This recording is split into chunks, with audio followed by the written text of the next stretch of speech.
And now, hey everybody, what's up? Welcome to Conversations with Rico. I am live. Give everybody a chance to get in here. And welcome. What's up, brother? Hold on a second. Let me get this to you. What's up? Let me give you this link. You come on in here. What's up? What's up? Boom.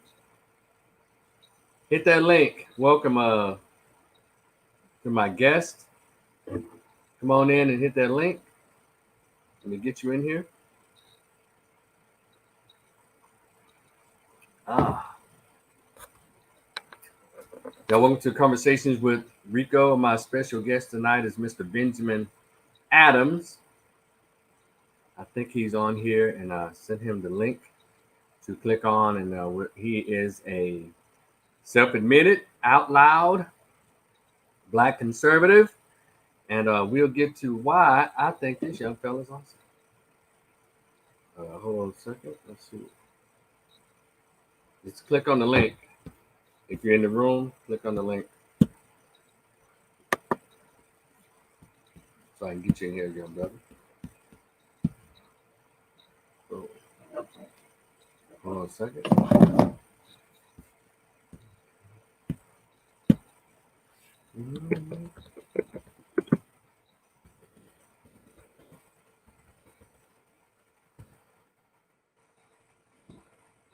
Okay. Hey, what's up? Hola.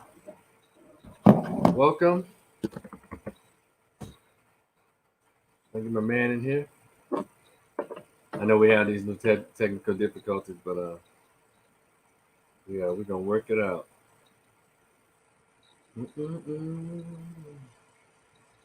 Now on, and so basically, he's gonna come on and talk about his political choice as being a young Black man who decides to be a conservative. And I saw him on Facebook, and I hit him up and asked if he would come on and talk to us about his choice in political leanings and all the cool stuff that goes along with that. And so let me get this stuff up here. Yeah, have that ready. So come on in if you're here, young brother. Hit the link right here. If you're in here. What's up, Tony? Welcome, bro. Trying to get my guest in on here. Let's see.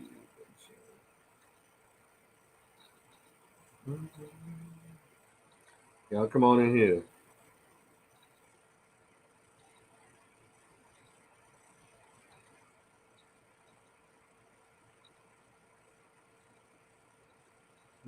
Y'all come on in. Welcome, everybody. Come on through. Let's go ahead and get this started.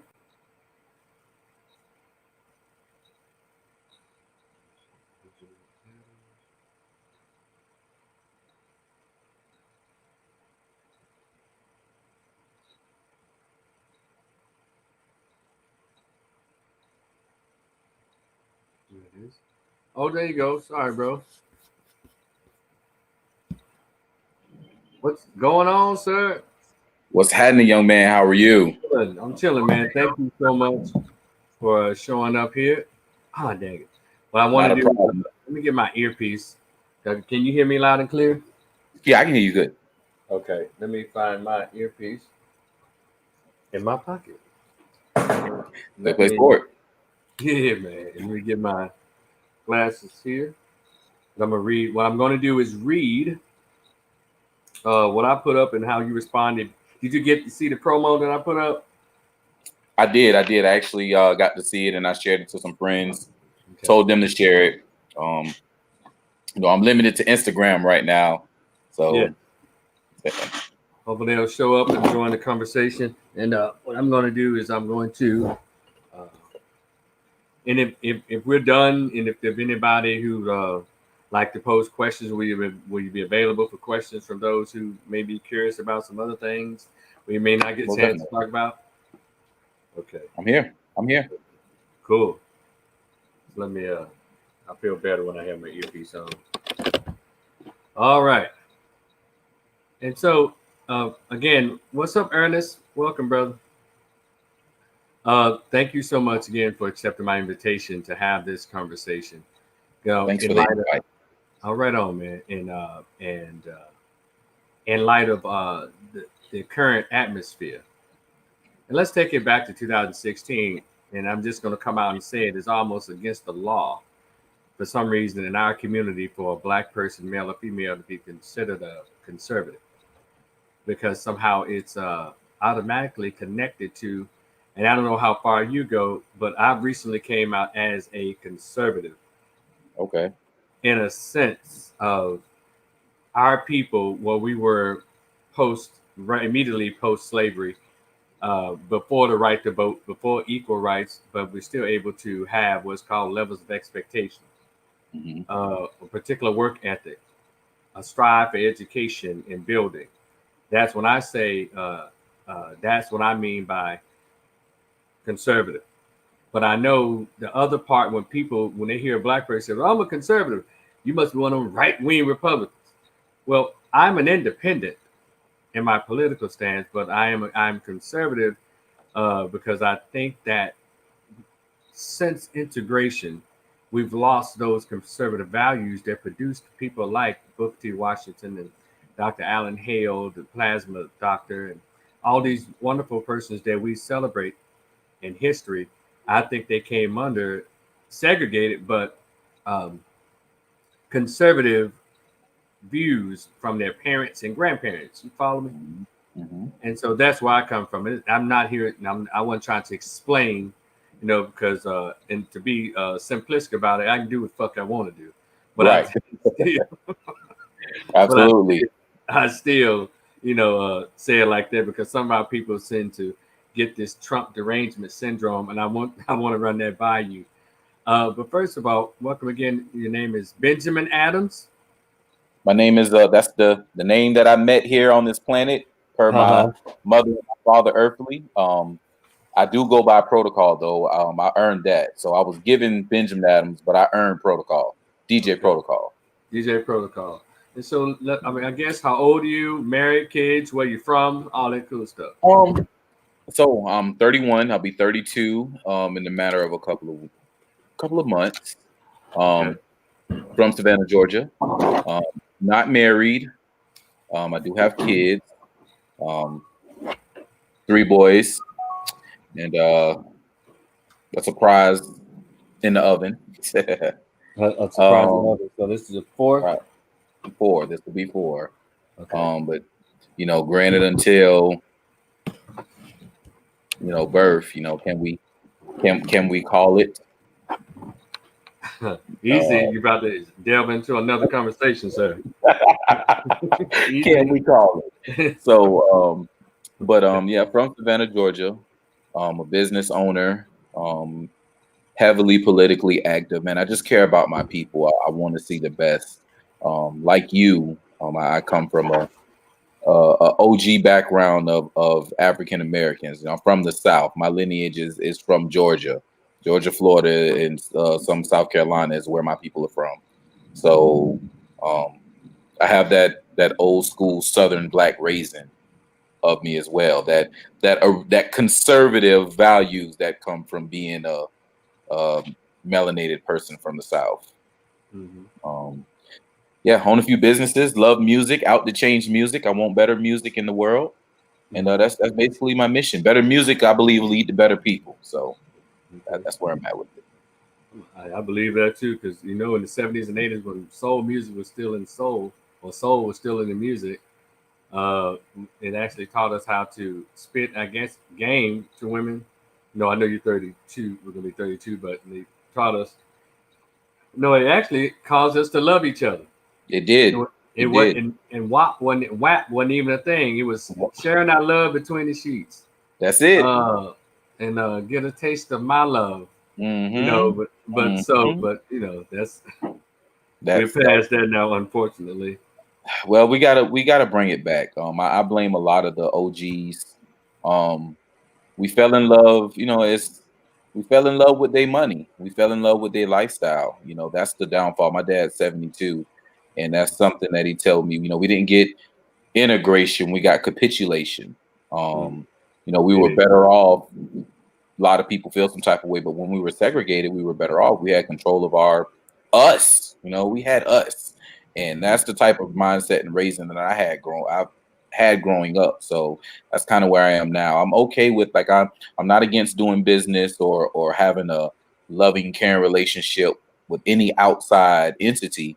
However, you know, you got to have a love for yourself because those outside entities, they have loves for themselves. They circulate the dollar within their community. They help each other. They do that over there. And we feel like if we don't get it from an outsider, then it's not genuine or it's not real or it's not true. And I don't know. I'm gonna get off my soapbox for that for a second. Okay. Because I want to ask before I get to how I came across you. I know we talked a little bit yesterday, and you mentioned being different as a little kid. Um, Hmm. and you mentioned come from the suburbs, and you attributed that to some of your difference. And almost one would say, in quotes, unrelatability to, I guess, hardcore black folks. So could you go into that a little bit? Right. So, well, my dad retired out the military a few years before I was born. But prior to that, in the late '70s, when he moved to Savannah, my dad guy. I love that dude. Smart man, wise. He say all the time. I don't know why. I guess it wasn't in my cards to be a billionaire, but I can think and possibly outthink them. But it just wasn't for him to be one. But he's touched some money, and when he was in the military, they offered the money to build homes, and there was a suburban area right outside of Savannah that was being built at the time. Houses were coming up, so he took the money from the military and built his house. That was, my oldest brother is 50. They were 13 at the time. He was 12, 13 when they built that house. So I wasn't even a thought process when this house was built, or at least in my mind. I'm sure my father, okay, I'm gonna have this for my family, which is what it seemed to do because now at 32, that house is still here. Mm. So, but people being from the suburbs, being around that mix, a lot of people felt like, oh, that's that side of town, so that's the rich side of town. So anybody who come from Georgetown, or you're rich, like you're just automatically rich. So grew up out there, had the mixed pleasure of dealing with, I've had friends who out of Georgetown who mothers moved from the downtrodden sides of town to give her kids something better. And she had one that went to college, the other one, got in the streets. It happens. It happens. It can happen anywhere. It's just really the intrigue of the person. So I've had those type of friends and brothers. I've had the people who parents are well off with like stupid money, and mom is stay at home mom and don't have anything to worry about. Friends. I have the two parents working in the household friends, and like I had it all. I had a nice little mixture within the suburbs of understanding life in different cultures. So had some things happen in middle school, and like I said, my father's a smart guy. My father has houses around town, and some things happened in middle school. I guess that was my real first dealings with racism, as a child in middle school, 7th grade.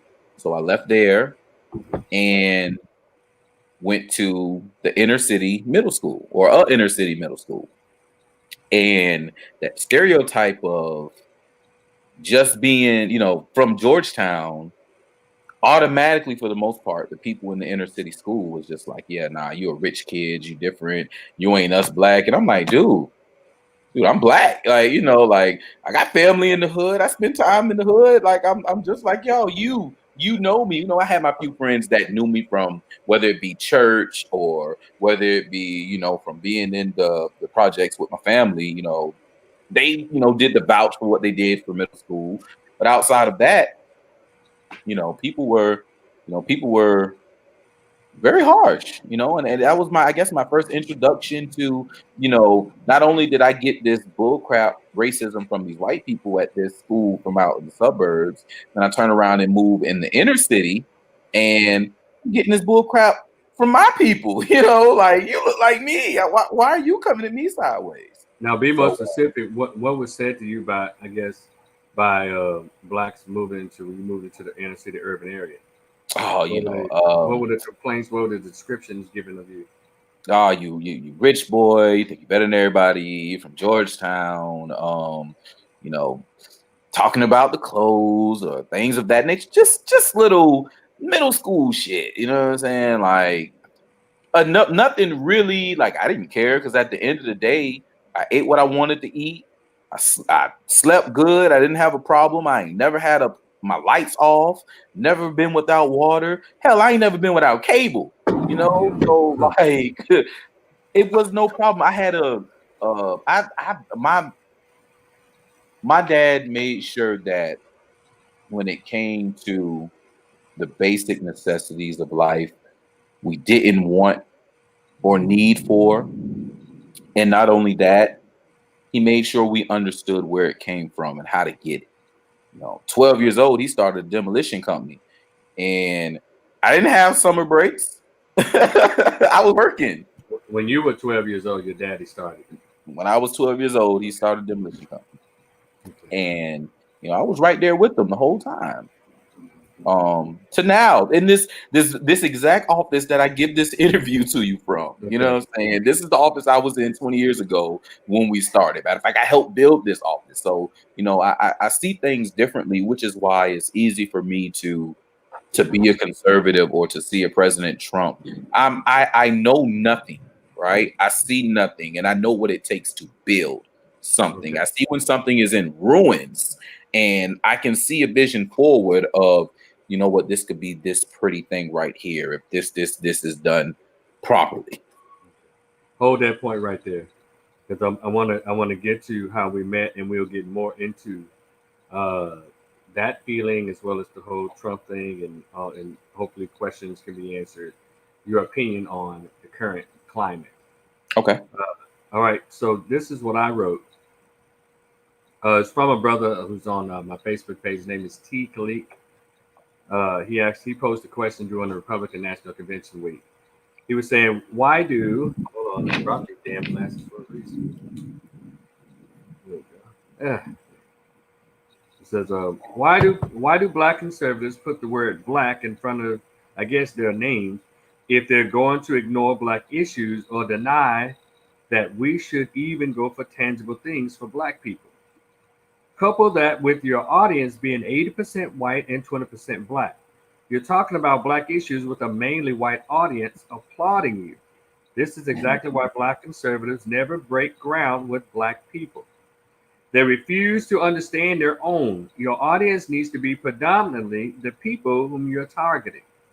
And I read a lot of responses on there, but it was yours, Benjamin, that stood out the most for me. And you responded, well, that's because most black folks ain't trying to hear black conservatives. I know because I'm a black conservative that works with a black Democrat. We'll get into that. I've been a black man all of my life, a club DJ, college DJ, attended 2 HBCUs, hired straight out of one of those HBCUs, was the athletic DJ for said HBCU. A black man who drove around said HBCU with 412s in the trunk, jamming my president is black during the night of the Obama election. Now they distance themselves, talk trash, delete, talk down to me. Not that my rhetoric or tone has changed, but all because I called the election of Trump. I voted for Trump. I fucked with Trump. Even worse, when he invited me to the White House, only to follow that by what is this? Making 2 ads. Yeah, he had 2 ads: the ad for the Charleston rally, and then the "You Ain't Black" ad. Go ahead. Okay. All in doing that, and what I do in my community still. Nah, they don't want to hear that. They drunk off the Kool-Aid. So if you can take line by line and educate us All right. on what you meant by this letter and what was those HBCUs, when the president invite you, and go. All right. So I went to 2 HBCUs. I went to Albany State University straight out of high school. I graduated from Alfred Eli Beach High School, class of 2006. Best high school, best band in the land. I got to throw all that out there for my Of alma course. mater. Left Beach and I went out to Albany State University over in Albany, Georgia. Mm-hmm. I spent 2 years there. That's actually where I started DJing at. I got a job on a college radio station. I got my first show. I had the interview. 2 hours after the interview, I had my first radio show. I had a 25-mile radius. I was doing the thing. What school Started was that? Albany State, Okay. the unsinkable Albany State University, Yeah. where potential is realized. You know what I'm Yes. talking about? Gotcha. So, yes, I started DJing there, became a club DJ, and really got it. It came out of me. I was already a musician. I was in the band. I was in chorus in middle school. I sung in high school. I sung in the church. My dad owned the club prior to me being born, and then a little bit of my early age, like 3, 4. I don't really remember it, but the music was there. He had all the records. He's a music junkie. We got sound systems in every house all over the place. Mm-hmm. So music was in me. So did 2 years at Albany State. I had my first child the beginning of my sophomore year. So I finished out my sophomore year. Then I came back home to be a dad. Went to Savannah State University. Transferred over and became DJ there. I started my first company of my own, 3L's Enterprises. Well, it was 3L's Entertainment at the time. 3 L's. Okay. 3L's, yes, sir. Love, Live, Life, Entertainment. Okay. The mission was that it's too much killing and stuff going on in our communities, but particular in Savannah. And I felt like I had to do something about it. And with me being who I am from the city, I felt like it was my mission to do it. So I've always been on this kick of using parties to make things better. And then it went from that to realizing the music was boo-boo completely. It's gone. So I had to switch gears to now, managing and marketing artists. Yeah. But I'll get to that later on. So I'm at Savannah State. I'm DJing. I'm throwing parties. I'm the guy. We had the Obama election. This is during my first year at Savannah State. So, we lit. I done went hard. Black man running for president. Boy, we may never get this shot again. Evan Light, boy, this man's smooth. You know what I'm saying? He's got the old lady, the family, going to get the dog, and he's from out of Chi-Town. Like, I'm a Kanye fan to my heart. So for him to be out of Chi-Town and then Kanye, it's like, oh man, we finna get that hope and change, baby. It's about to go down. Mm-hmm. Elected. Oh snap, go crazy. Jeezy done dropped that my president is black. Yeah. I'm smashing around the campus, like, 412s, I'm the DJ. So I got the Kia Sophia, with the 412s in the trunk. So my car swimming, like they knew, oh, that's protocol. Yeah, we know that sound. So CNN hit and it's declared that the projected winner and 44th president of the United States of America, Barack H. Obama. It was crazy. So we on campus. I'm driving around. Everybody coming out screaming. In the park. It was lit. You couldn't tell us nothing. I'm going on. I'm 20. I'm 20 at the time. Yeah. So let's go. So that was a great feeling. And it was cool. Everything was love. Savannah State again. I was there and rock with Obama all the way up to 2014. 2014 was when I found out, oh, you full of boo-boo. And I was misled and you lied to me. So it was curtains. And I was already on my awaken period. So I learned about the Zeitgeist movie and started following particular things. I got deep into like what COINTELPRO was. And but anyway, I had that love. I had that respect. People respected that I was DJ, that I was protocol, that I was real. I always had long hair. So, like that, it was that godly aura, I guess, from them, like, yeah, that awakened brother. And I'm big, I'm not small. So, it was that feeling was there. Yeah. And, it was never a problem. It was always respect. And we got to 2016, early 2015. And I got tired again. I'm on my awakening period.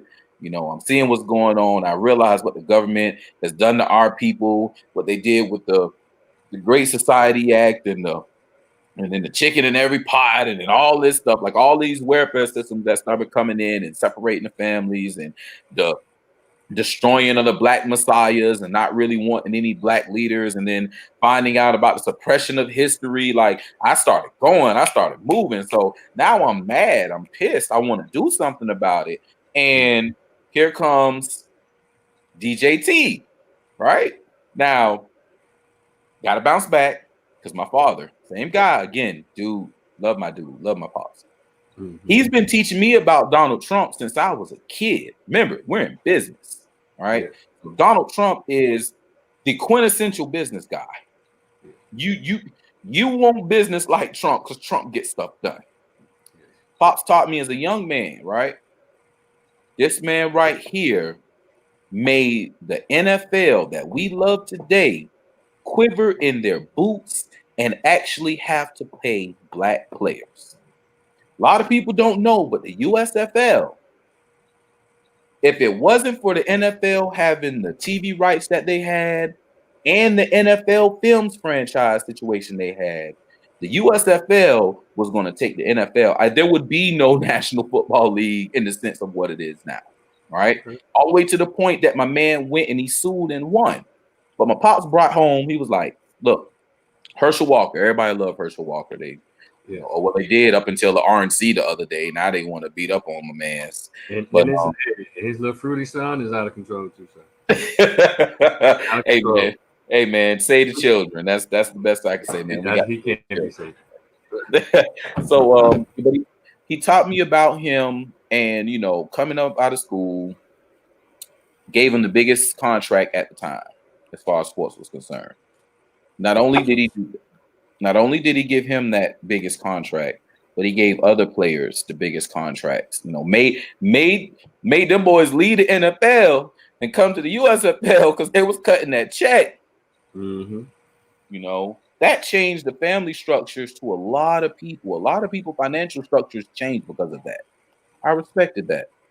Knowing that, a lot of people don't know when Mike married that crazy girl, the Presley girl, Trump gave him the 3 floors in one of his towers. So they stayed in the middle floor, and then they had 2 bumper floors just to make sure that nobody would touch them so they could have some privacy. And the same thing happened with Jennifer Hudson when her people got killed. Yes. Gave her the place so, she could have some space to grievance. So my man always been kicking it with us. So I never had a problem with him. So when the guy came up and was like, hey, look, these politicians are corrupt. These politicians don't care about you. I'm talking about laying it all out. I'm like, oh man, he ain't holding no punches, and he not a politician. And I just started listening more and more and started seeing what he was saying, and it was like, I'm going with DJT. I'm rocking with him. He got the plan. He about business. I know his door will be open for any situation. If you're trying to make some things happen, let's go. And he won. And I knew he'd win because we hate Hillary. Yeah, Hillary sucks. She sucks. People have a strong disdain for Hillary. Yeah. So, it was, people say the lesser of 2 evils. The lesser of the 2, if that's what we're going to say. Way lesser. Way lesser. I want to take you back before we go any further. I'm going to hold right there. You said something. You said, when I found out that Obama was boo-boo. What do you mean by that? And explain some of the boo-politics of it. Man, I don't want to take up too much time talking about his boo-politics. Just gotta give us a brief. So a lot of people change their minds. I want to know what changed your mind after the Great Celebration. It was like I said, it was 2014, and I found out about Operation Fast and Furious. Operation Fast and Furious was the gun running operation that was partaking by the United States government and Mexican cartels, where they was shipping all the high-powered weapons down to Mexico for the gun trade. Okay.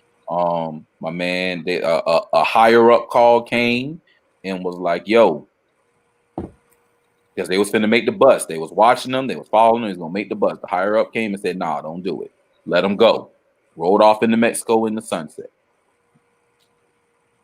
A few years later, the same weapon ended up and killed the border patrol agent. So it caught some people's attention.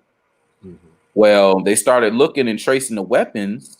These were the same weapons that were being shipped off to the black community. This was the same time when Dracos got big and all the high power weapons that was out on the streets that our babies was touching. So when I found out about that and what him and Eric Holder hit the went up to Congress, and Eric Holder got hit with contempt of Congress, which is funny, that the Attorney General got hit with contempt of Congress and nothing happened to him. Mm-hmm.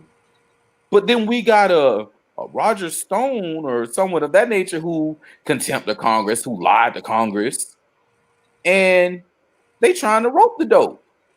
Yeah. So it was like, okay. So moving back to Obama, and then I found out about Operation Fast and Furious, and then I found out about, that's when the opioid prices, that's, that when they started pushing real hard on Big Pharma, then it was again back to the music. That's when Future and them was doing the Codeine Cowboys hard and the Molly Percocets and all this stuff. And again, I'm black. I tell you, anybody tell you, boy, pill popping, yeah, that's the white folk stuff. Well, it was when I was a kid. It's that white folk stuff. As well as meth, but right. We've integrated. We capitulated. Yeah, there you go. Oh man. So we so that was what caught me. And then I started looking into things and the quote unquote conspiracy theories. And then I found out about, Barry Soetoro, and then I found out, all these other things. And it was just down the hole. Down the hole I went. I was gone. And I was done with them. It was the drugs and the guns to the black community when he was supposed to be the black hope that made me say, okay, I'm done, bro. I'm out of here. I'm gone. And then there was some other things that took place. I'm not, you're free to love who you love. Like whatever happens there happens. Again, I'm black conservative, so you know how I feel about that. The bathrooms thing, though, that's what really, just I can identify and do what I want to. And at the time, I had a goddaughter. I had a sister and a mama. So I'm like, wait a minute, so you telling me that some weirdos could literally say, "Oh yeah, I feel like a woman today. I'm going to go in the bathroom, start pissing, and then be like, oh, feel like a man again." That's crazy. And I know that's real far off thinking, but people think that way. People literally think this way, and we have to. That was a very liberal. That's a lot of you're going into the liberal side of how, I guess, let's say the psychology of homosexuality, transgenderism, and all of that. Mm-hmm. Let's go back to the history when it was purposely taken out of the DSM Diagnostical Statistical Manual of Mental Illness back in 73 or 4. When they took it out, it doesn't mean that it went away. They rallied and bullied and lobbied the politicians into making this American Psychological Association get rid of that diagnoses in their book, because they already foresaw what you're about to talk about and what you're bringing up right now.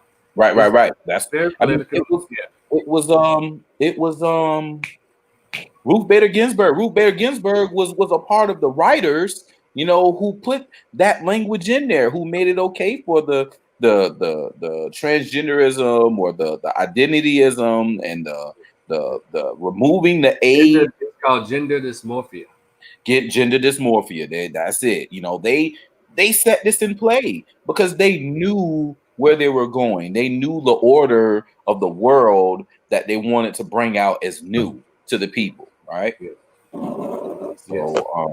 So, you're alluding to that those policies who don't really push that more on the conservative side, so that kind of aligns with what you're about in Trump's presidency. And I have to agree, I have not heard him talk about, or people in his cabinet administration talk about LGBTQP and all that kind of stuff. And because people can say what they want to say about conservative, even the white Republican, white ring Christian conservatives, one thing they do believe in: man and woman, man leading the household under a family.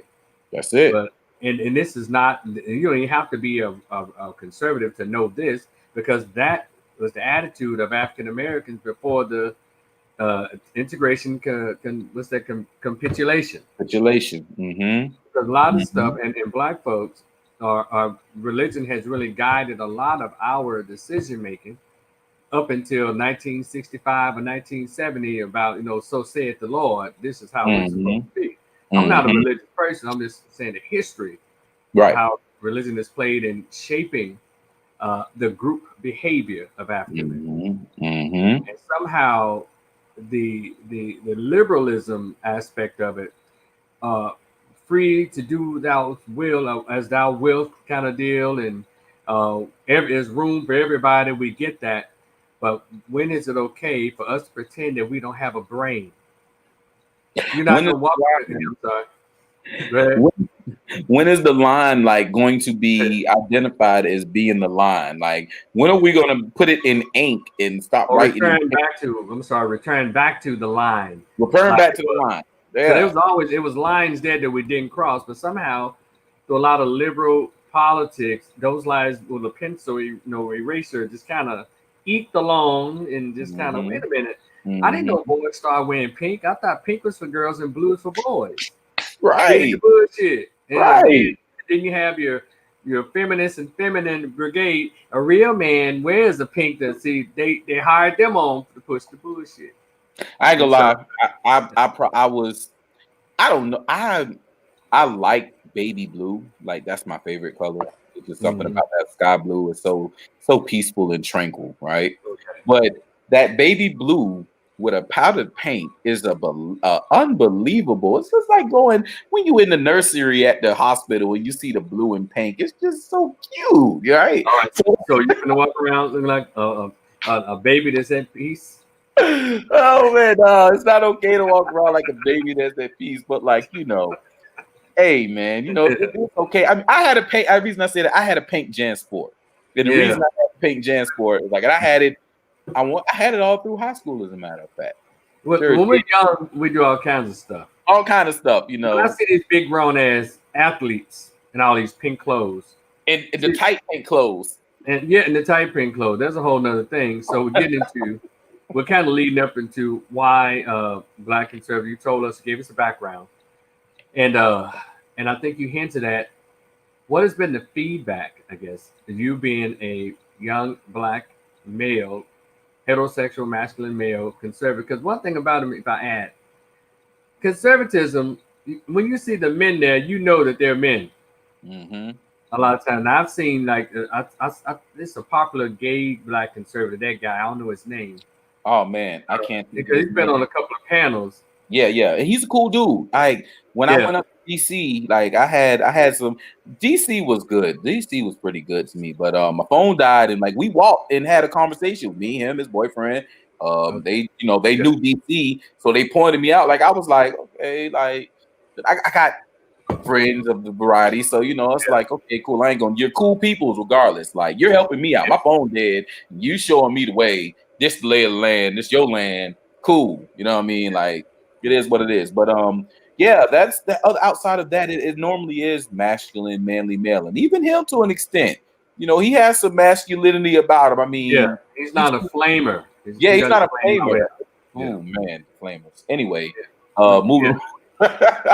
but I guess to go into that conservative thing, what they push is family, male, Hmm. female households, and Hmm. any man that is a man can appreciate that, Yes. because that's Yes. why we started off. uh, Yes. Men pushing households. That's it. So with I like to know two things. The Let's go to the White House visit. How were you invited? What was that like? And number two, talk about the backlash you received for your political leaning as a black man. Okay.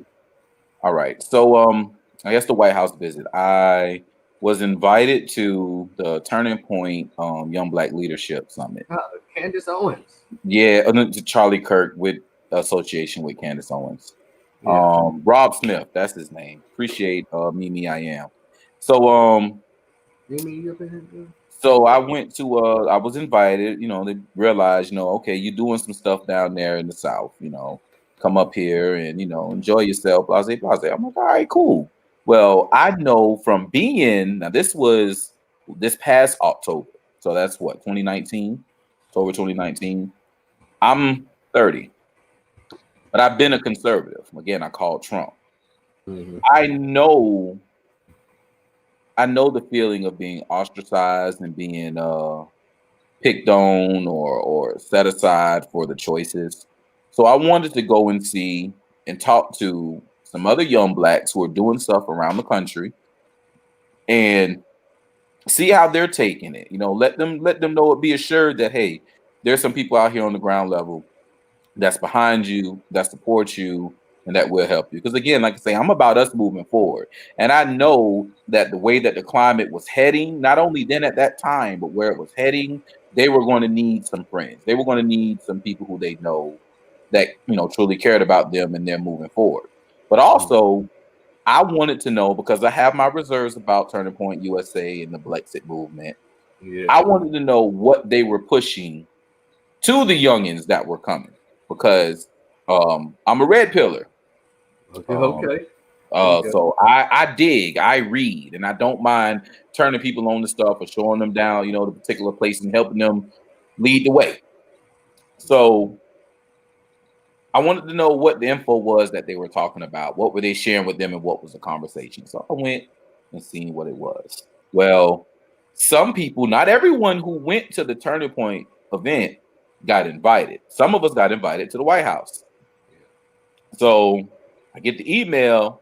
It's like early in the morning, you know, morning pride and glory. I'm looking through my emails and it's the White House communication people. And I'm like, hold up, wait, what?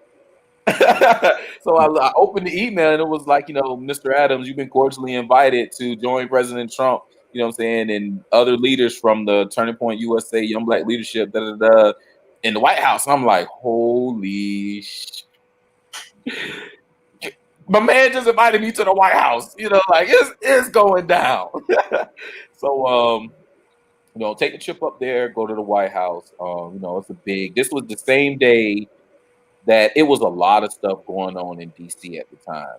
The subpoenas for the heading into the impeachment, those subpoenas was dropped that same exact day that we went. So like the normal mingling and conversations that normally would have been able to be had wasn't had. You know, we went in, Trump said his due, and you know, that was it. We had a little bit of mango time, and you made the best of it with what you get. You know what I mean? I'm a networker, so I made the best of what I had to do. I got in contact with some aides and some people in the White House, some particular offices that I needed, and handle business. And it's worked out. You know, like that opening got me into the White House to where now, you know, I have communications with people as far as our stuff is being concerned. Um, Mhm. and I see that I do have my plugs is very well received to the ear of the president. So, Okay. you know, that's all that I needed to know. Like that was the win for me. And being that I'm so active as I am with those things that I do, I'm quite sure that I'm going to have like a one-on-one personal sit down with him between now and February of next year. Oh, I am quite sure that that's going to happen right there. so you just alluded to you believe he's going to win again. Oh, landslide. LANDSLIDE. All capital with exclamation points behind it. You don't think there's going to be some hanky panky so they can get the first woman president Um, with this I, guy who obviously has dementia? listen, listen. I do believe that the current ticket that is there is not going to be the final ticket comes the end. All right. Um, I do believe that there is some hidden candidates, and there's a person that I do. But if this one woman enters the race, it may it'll be a popular vote problem. I don't, you know what? It'll be a popular vote problem. It won't be an electoral problem, and that's what a lot of people miss, You think right? he has the electoral college vote sewn up? That the electoral college vote is sold up because, like, a lot of people don't realize. So I think I told this to you. I'm not exactly sure, but your audience to hear this for the first time, right? Electoral college, real quick in a nutshell. You got a piece of land. in 6 structures. All right. Or I found out this way. It's Japanese. You do it like this. 6 structures. um, you got 5 houses with 1 family, and then you have an apartment complex with 12 families. Each family gets 1 vote. Now, move is made to say that on this block, we're going to remove pieces of everyone's backyard to put a lake or a retention pond. The 5 families and 5 houses say X-nay on the lake's nay. We don't want that. Mm-hmm. The 12 families in the apartment complex say, take it. We don't care. I would like to see a lake. Yeah. Well, they don't have nothing to lose. They have no skin in the game. But they decided these people's face for their backyards. That's what popular vote would do.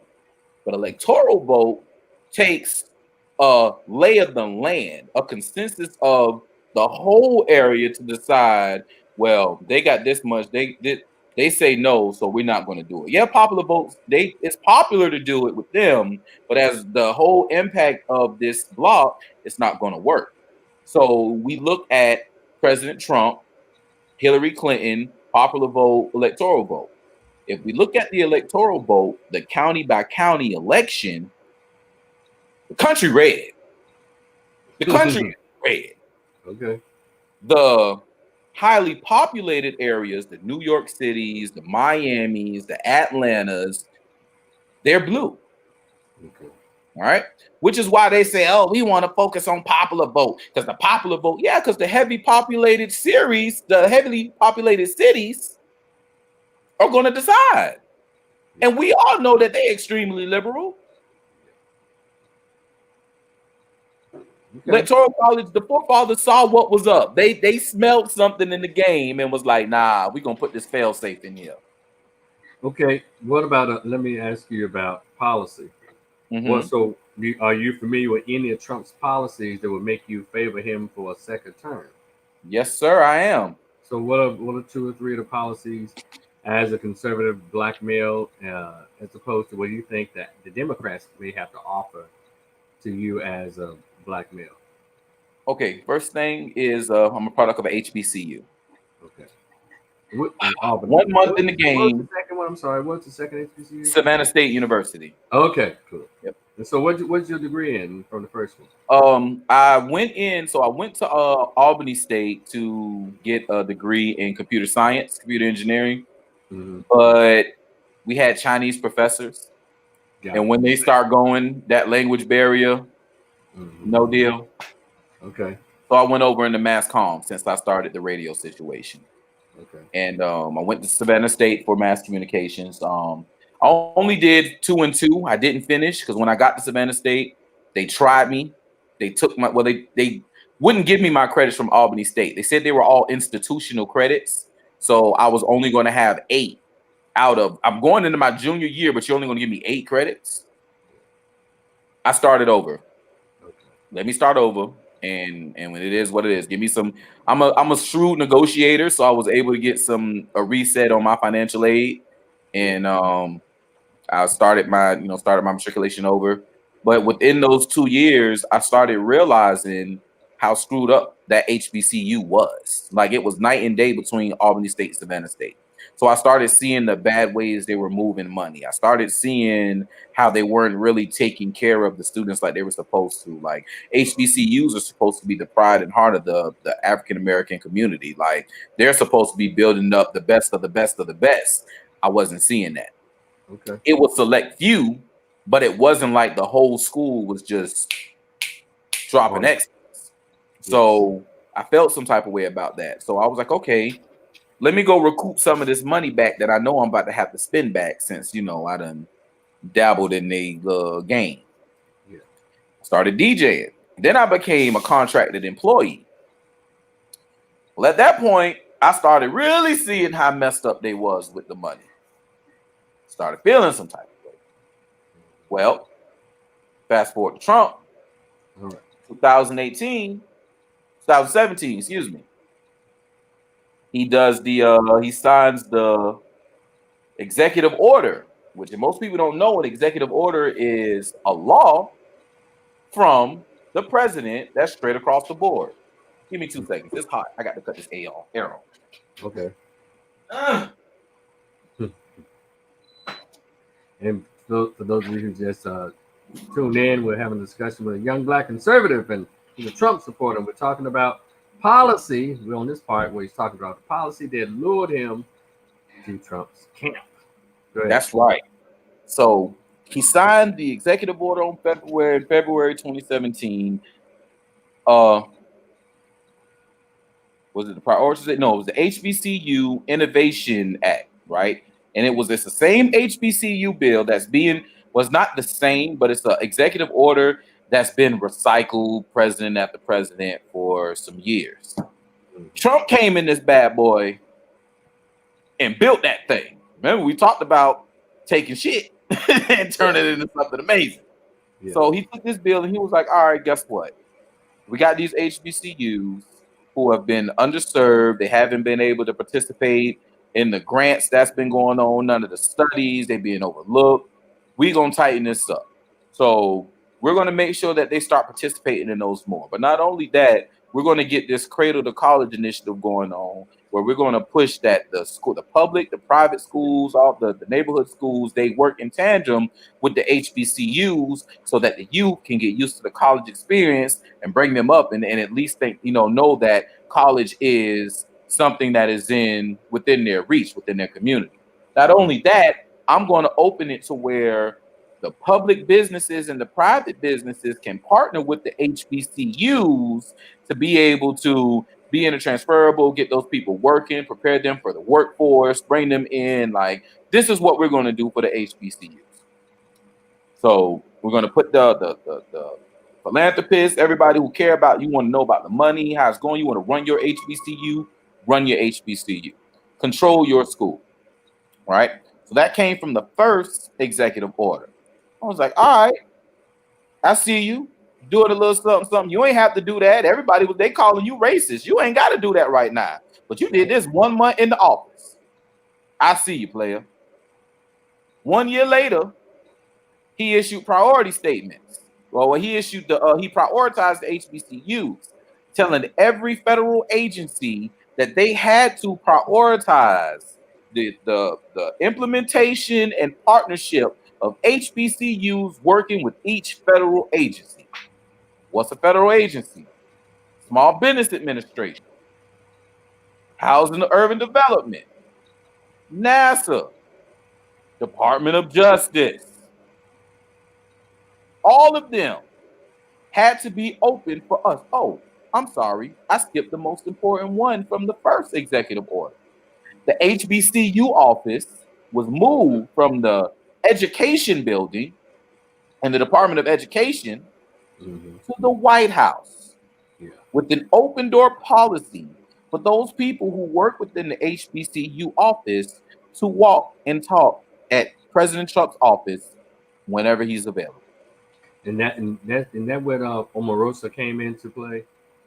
Omarosa came into play because it wasn't Omarosa that got this. This was some other people. And particularly, there's one guy who's there right now. His name is Jerron Smith. He spoke at the RNC on Thursday, the black brother with the beard. All right. Okay. He's from Cleveland. He's brother A5A. He graduated from HBCU as well. That's my boy, Jerron Smith. Y'all, please research him. Look up some of his interviews. That if you want to know a real black man that's in there conversing for us, that's one. All right. So Omarosa, that was all right, you held it down for me. I'm going to bring you in. There's this thing we call a Scaramucci model that Trump uses, right? Mm-hmm. Well, he'll bring in temporary people who are bringing people to expose who they are or let them handle business for certain things because they're going to be brief. They're going to be acting. So they're going to go ahead and knock things out. They're going to take the brunt of the force from the media, and then they're out of here. All right? So Omarosa was one of those people. All right, you was there for me, held you down. I'm going to bring you into the White House. You may never get this opportunity to work in the White House, girl. That's going to be on your resume. Bring your butt here. You held it down for me. Came in, did the do. I want to say it was Kelly. I think it was General Kelly, who was the chief of staff at the time. Yeah. Uh, who had the problem with Omarosa because he was too buddy-buddy with Omarosa. So I'm gonna tell you, a lot of these people who are with Trump in the cabinet, we know they ain't no good.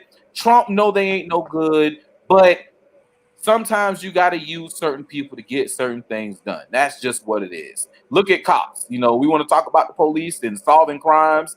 They go get some of the dirtiest of the dirty people to give them to get information so they can do whatever they got to do. So, you know, General Kelly had his beef with Omarosa. She had too close to his ear. She got the boot because of Kelly. Yeah. Well, if you remember, she came out, you know, she tried the media. She just wanted to see what the media was going to do. She had that video or that recording, and Trump was supposed to be using curse words. Yeah. But tape was a totally complete, you know what I'm saying, opposite tape. They was talking about something else. You know, so you know that's what she was there for. She did what she could. She was what plug she was for some black people, but just like Candace Owens, you know, a lot of black people ain't. She ain't got that connect to the black community. And as opposed to Kamala, I'm gonna take Joe Biden words. She ain't black. Who ain't black with Kamala? Kamala is not black. Kamala. Well, I mean, you and I know this. You know this, but I can't tell thousands upon thousands of African Americans, especially AKAs. Listen, if they don't understand that everything that shine ain't, then that's on them. But you can do your own HBCU. She plays. It don't matter. All right, let me tell you, and you can Google this, and anybody can Google this and find this. The girl is Indian. Her father's Indian. Her mother's Indian. All right. Brahmin Indian. Yes. Now, yes, her father was born in Jamaica, but that's no different than two whites living in Africa, having a baby in Africa, and their child's nationality be African. Because Jamaica is a country. So the nationality is Jamaican. It is not their genetics. It's not the genetics. Because Malcolm X said this. He said, if a cat gives birth to kittens in an oven, does it make the kittens biscuits? So, like, come on, people. Her dad is Jamaican. You mean her dad is half a body of land? Come on, man. Come on, man. 8th grade biology, man. Okay. They got to, it's up to us. It's forums like this, it's conversation that we have. People, it'll click in people's minds. Somebody's gonna see this, and they're gonna go look, and then they're gonna find out when she won senator, she was the first Indian American senator. All right. Now South Asian, yeah. When she won DA and all that, she was South Asian. Come on now. Come on Indian. Now. Yeah. So now all of a sudden she has hot sauce in her purse. Hillary. That's what it is. And our people are so desperate, gullible. So anyway, her mother though, but this is fact. You can look this up.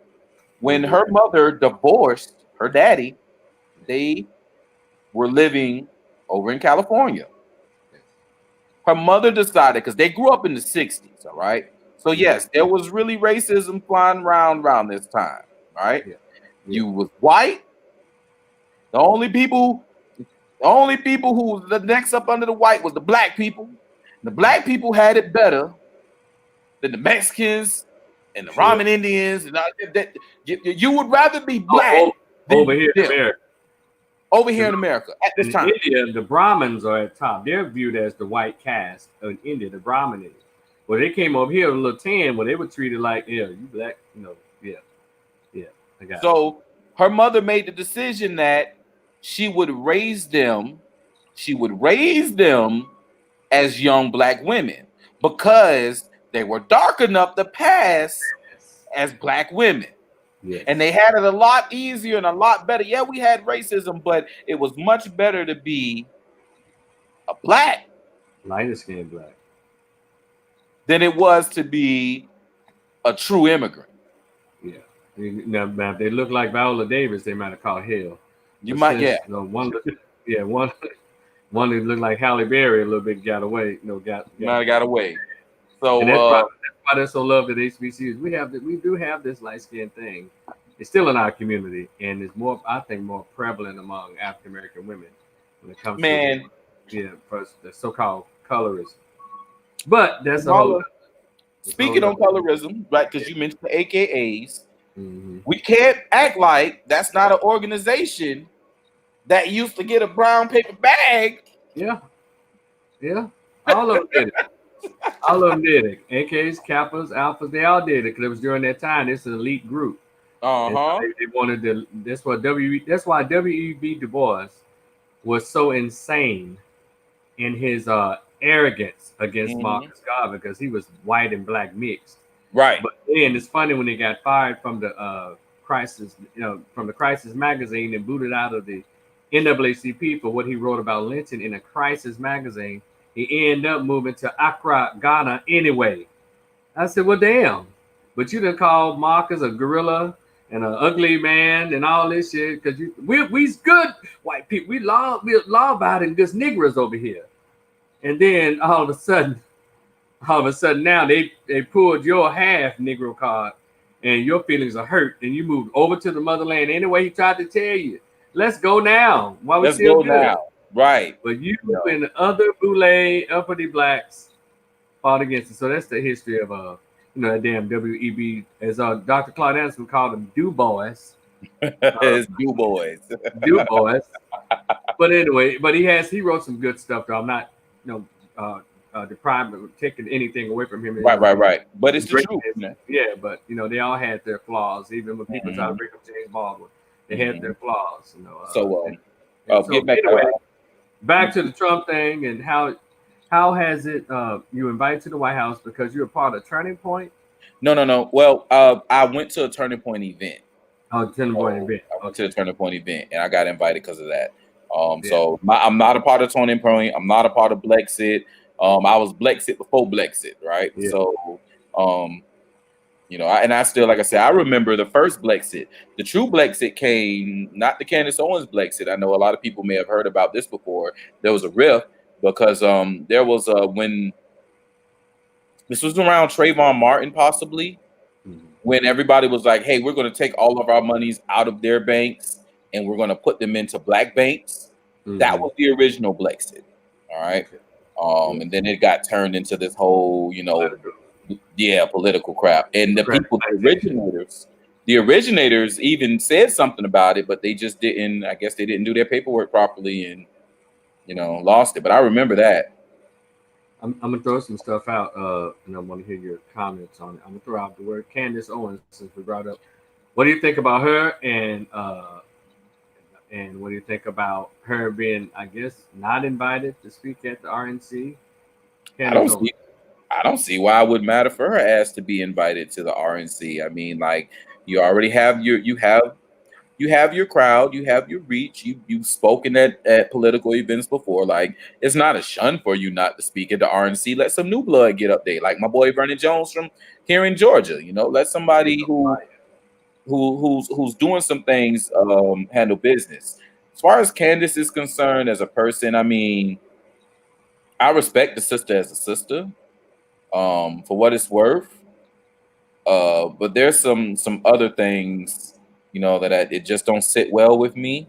Mm-hmm. Um, the whole like a majority of her audience is like the post say, she has a lot of white followers. Like white people love to bring up Candace Owens and oh my gosh, she's amazing. Well, you're supposed to think she's amazing. I personally don't think she's amazing. Like I don't see her in the hood. The same Turning Point people, the same Blexit people. I went before Savannah State's homecoming. I reached out to them and was like, "Yo, come down here. Come speak. I'll get the tailgate area and you can set up and we can have whatever. You can have conversations with these people on campus. Nothing. You know, Yeah. I went in my MAGA hat. It ain't matter. Like I'm with it, but this was an opportunity to talk to black youth and make things happen, and nobody would make a move. And I sit back and I watch, and they really don't have that particular reach as a unit, right? Yeah. So people like I know Bryson Gray, little bro. What's up, little bro? If you happen to see that, this is my boy. My boy King Face. I know King Face. Get right, bros. I got word that you're a little under the weather, so please get right. These people are people who are actually out here dealing with the dealings of being black and being a conservative and supporting Trump. They're out here talking to people. Candace isn't in our community. Candace is married to a white dude, Yeah, like the feminine guy. Yeah. with oh man, like you're not us. You're not a part of the plight anymore. You know what I'm saying? But before I knew that she was engaged, like I lost my Twitter account for Candace. How so? They took my Twitter because T.I. did what he did at that Revolt joint. Mm-hmm. I said what I said. I confronted him like I'm a hip hop DJ. I'm from Savannah, Georgia. He's from Atlanta, Georgia. We gutter.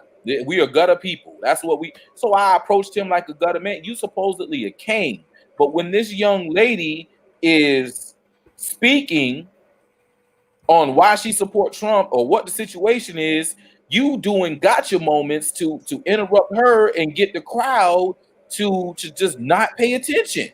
Yes.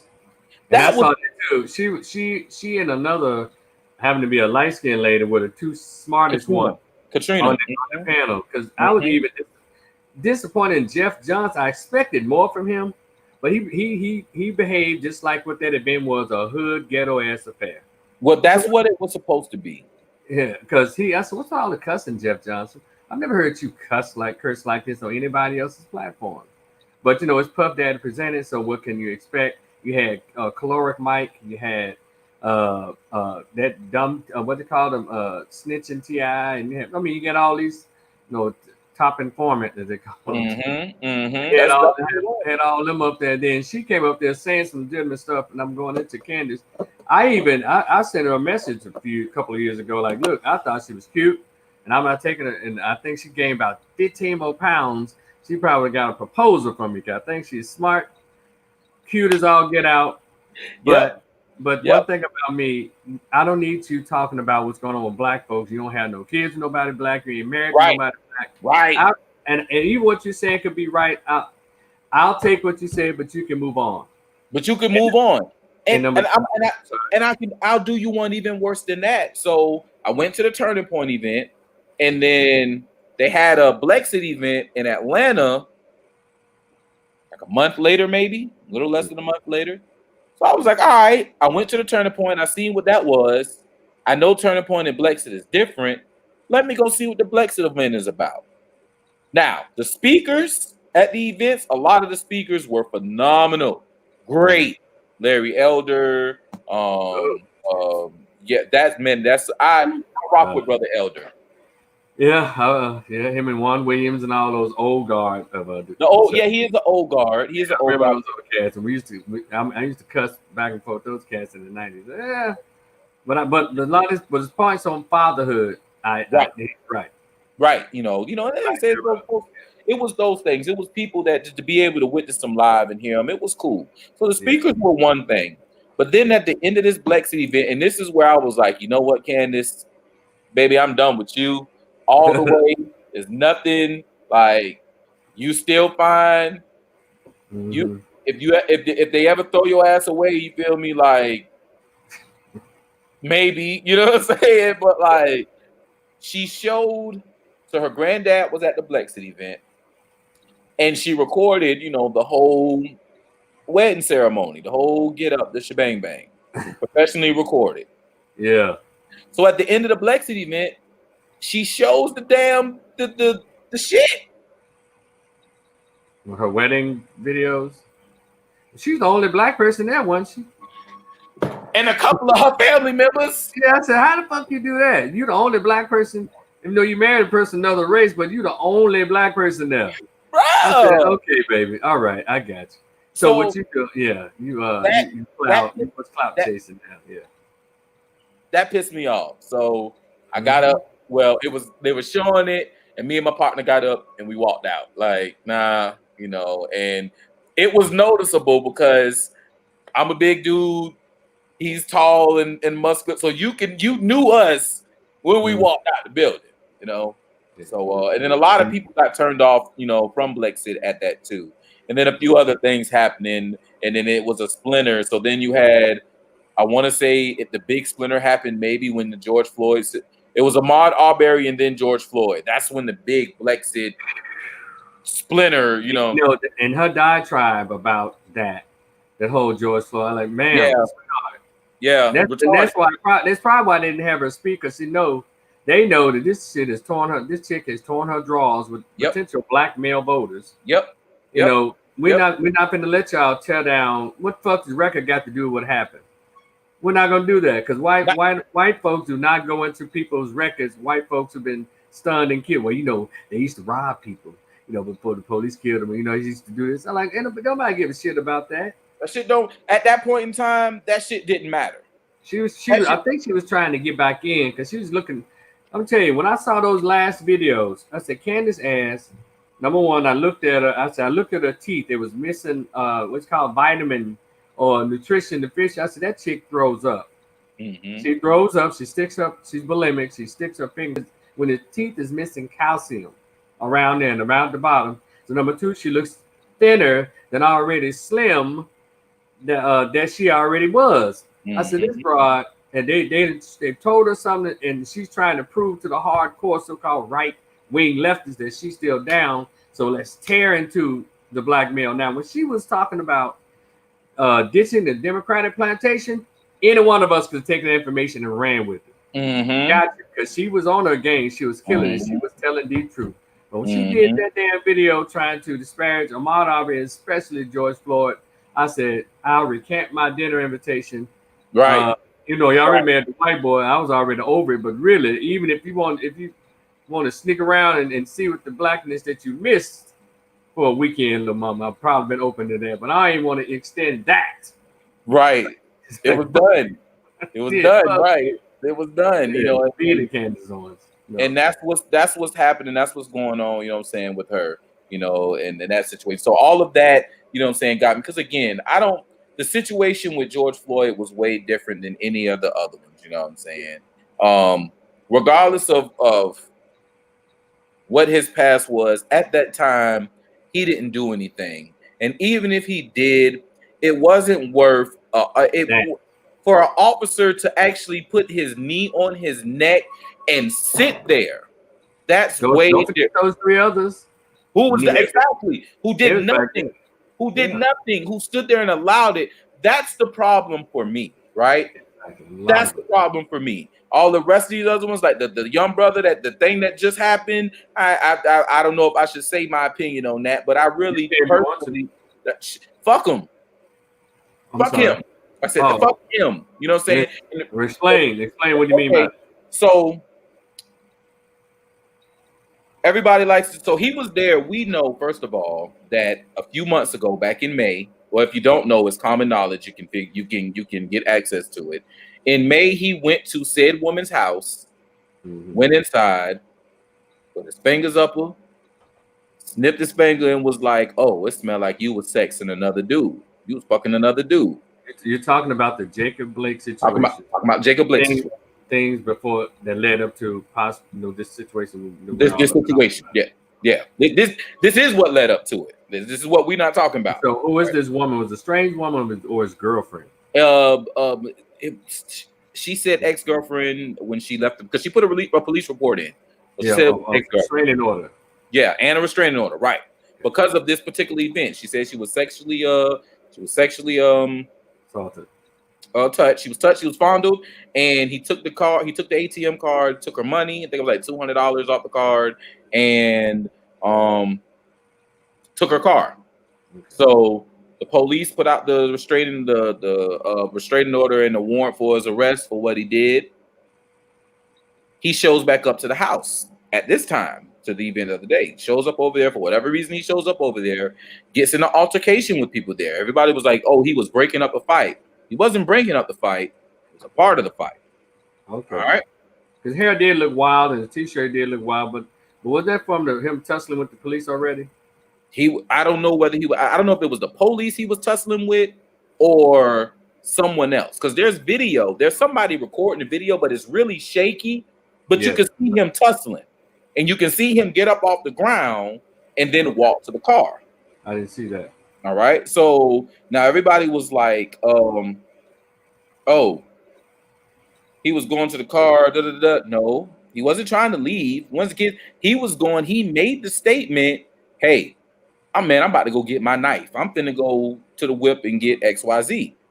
Now, once again, those cops could have tackled him. They had already tased him. It didn't work. There's other things that could have happened. Right now, cops right now, they're not trying to jump. A lot of them, especially the white ones, they don't want to jump on no black person. They don't want to have to beat no black person up. You know what I mean? Like, they don't want to do it because they know, well, if I do this shit, it's my ass, Mr. Postman. But thing is, so they don't want to jump them, whatever. So they just say, "Fuck it, I'll just shoot them." I will just shoot him. You know why? Why? Because guess what? He went in. We told him to stop. He didn't stop. He didn't comply. We told him to stop. He didn't stop. He wouldn't comply. We hit him with the less lethal, which is the taser. Kept going. Now he's reaching inside his car. Don't know what he's getting, but he done already told me he got a knife. He could have a gun. I don't know. But I told you to stop, and you didn't. I pulled on your shirt to stop you, and you didn't stop. I don't know what you're reaching for. You gotta get it. That's the mentality of the cops. Because at the end of the day, I gotta go home tonight. That's their thought process. At the end of the day, I gotta go home at night. And I already know that you're a violent individual. You was just fighting. I'm here because of some violence that you committed onto the young lady that lived at this house. This is my reason. The court proceedings is gonna bring all it. A lot of times, due to the fact that video is what it is, a few seconds here and there, and next bang, bang, bang, bang, where people pretty much reacting off of that. And a lot of times you actually really have to wait until everything comes out, and you find out like, damn, that wasn't what it was. Why you think? Listen, the NBA. Look, I'm gonna tell you how you know that the story that I just told you is so much nearer to the truth that the NBA, when they heard about it, we boycott and we ain't playing no more. The very next day, nah, bro, we coming back to play. Yeah. That didn't strike you odd? It's because they found out. Oh, wait a minute, this nigga had a warrant for doing what? That's why before I got booted off of Facebook, I was stressing, are we supposed to protect our women, or are we protecting the people who preying on our women? Because right now, that's where we are. Nobody's talking about this woman who was sexually assaulted. Nobody's talking about the stuff that this woman's what this woman just went through and the traumatization she got to deal with, and the fact that the kid's daddy was shot in front of him. Nobody's thinking about that. Nobody's thinking about none of that. There's no GoFundMe for her. There's a GoFundMe for this nigga. And he's a criminal. He caused his own karma. And that's, like I say, like, I accept anything that happens to me, if it comes my way, I accept it, and I'm going to be ready to deal with it regardless. I'm going to be ready to rock and roll. I can't be mad at me getting back what the good creator says needs to happen. Yeah. I got to take it. I just got to be ready to roll. Because I've heard quite a few of that on posts about, leading up to what, we participate in things that happen to us. Mm-hmm. And I guess with videos, if it's not from beginning to the end, all we're given is pieces, then we take that piece and make a whole story. Mm-hmm. Which it is fair to see exactly what's going on. But, the brutality of what we see, it automatically sends people all over the place. And if anyone to speak against it, well, I think the two go together. This is what we saw. Well, I'm speaking against it. How dare you? Mm-hmm. Because, nobody has gotten the whole story. So, because I've had my judgments on it. I was like, I don't give a damn what happened. All them shots in the body like that wasn't necessary. Yeah, all them shots wasn't necessary. Because the thing is, I hear what you said and all of that. And all that is relevant to when they get into court and all of this. But the cops going to have to start handling the situation the same way they handle when there's a naked white man who pulls a stun or taser out his body and still fight with y'all ass and still run down the street after you and no shots are fired. And that's my issue. Y'all can arrest everybody else who's actually causing you harm, but black dudes, bang, bang, bang. He reached for a knife. No, freeze. That's what I'm talking about. That, And what? and that does need to change, but that Yeah. only changes by us changing the culture of how we view the police and us changing the culture of how we deal with the police. All And right. but you mean with the now culture? Because that's the case, because then it goes into what's American and what's not American. I'm often telling black folks we don't know it, but we're not full Americans. Hence why Mhm. we're handled the way we do it. Now I know this goes kind of against the whole conservative narrative, but I look at the reality. Immigrants are more American than black people are, because when they're naturalized, they get white people's rights. Because no one has their voting rights voted on every 25 years than people who are not full Americans. Well, that's where I think we had the conversation where I be telling people about the whole claiming yourself just to be black or claiming yourself to be an American of particular descent. Because when you do fall under that chattel situation of where you have to be voted on your rights to vote every bro, my rights to vote came automatically. I fall up under the men within the Declaration of Independence and the Constitution of these United States of America. That's where I fall at. I don't fall with, I'm a slave or I was given my rights. Well, Mm-mm. under the Constitution, the people weren't even; they were only 3/5, and the I, people when if they were, go ahead. actually, that's wrong. Has that been amended? I'm actually that's wrong. I'm gonna tell you why that's wrong. Right?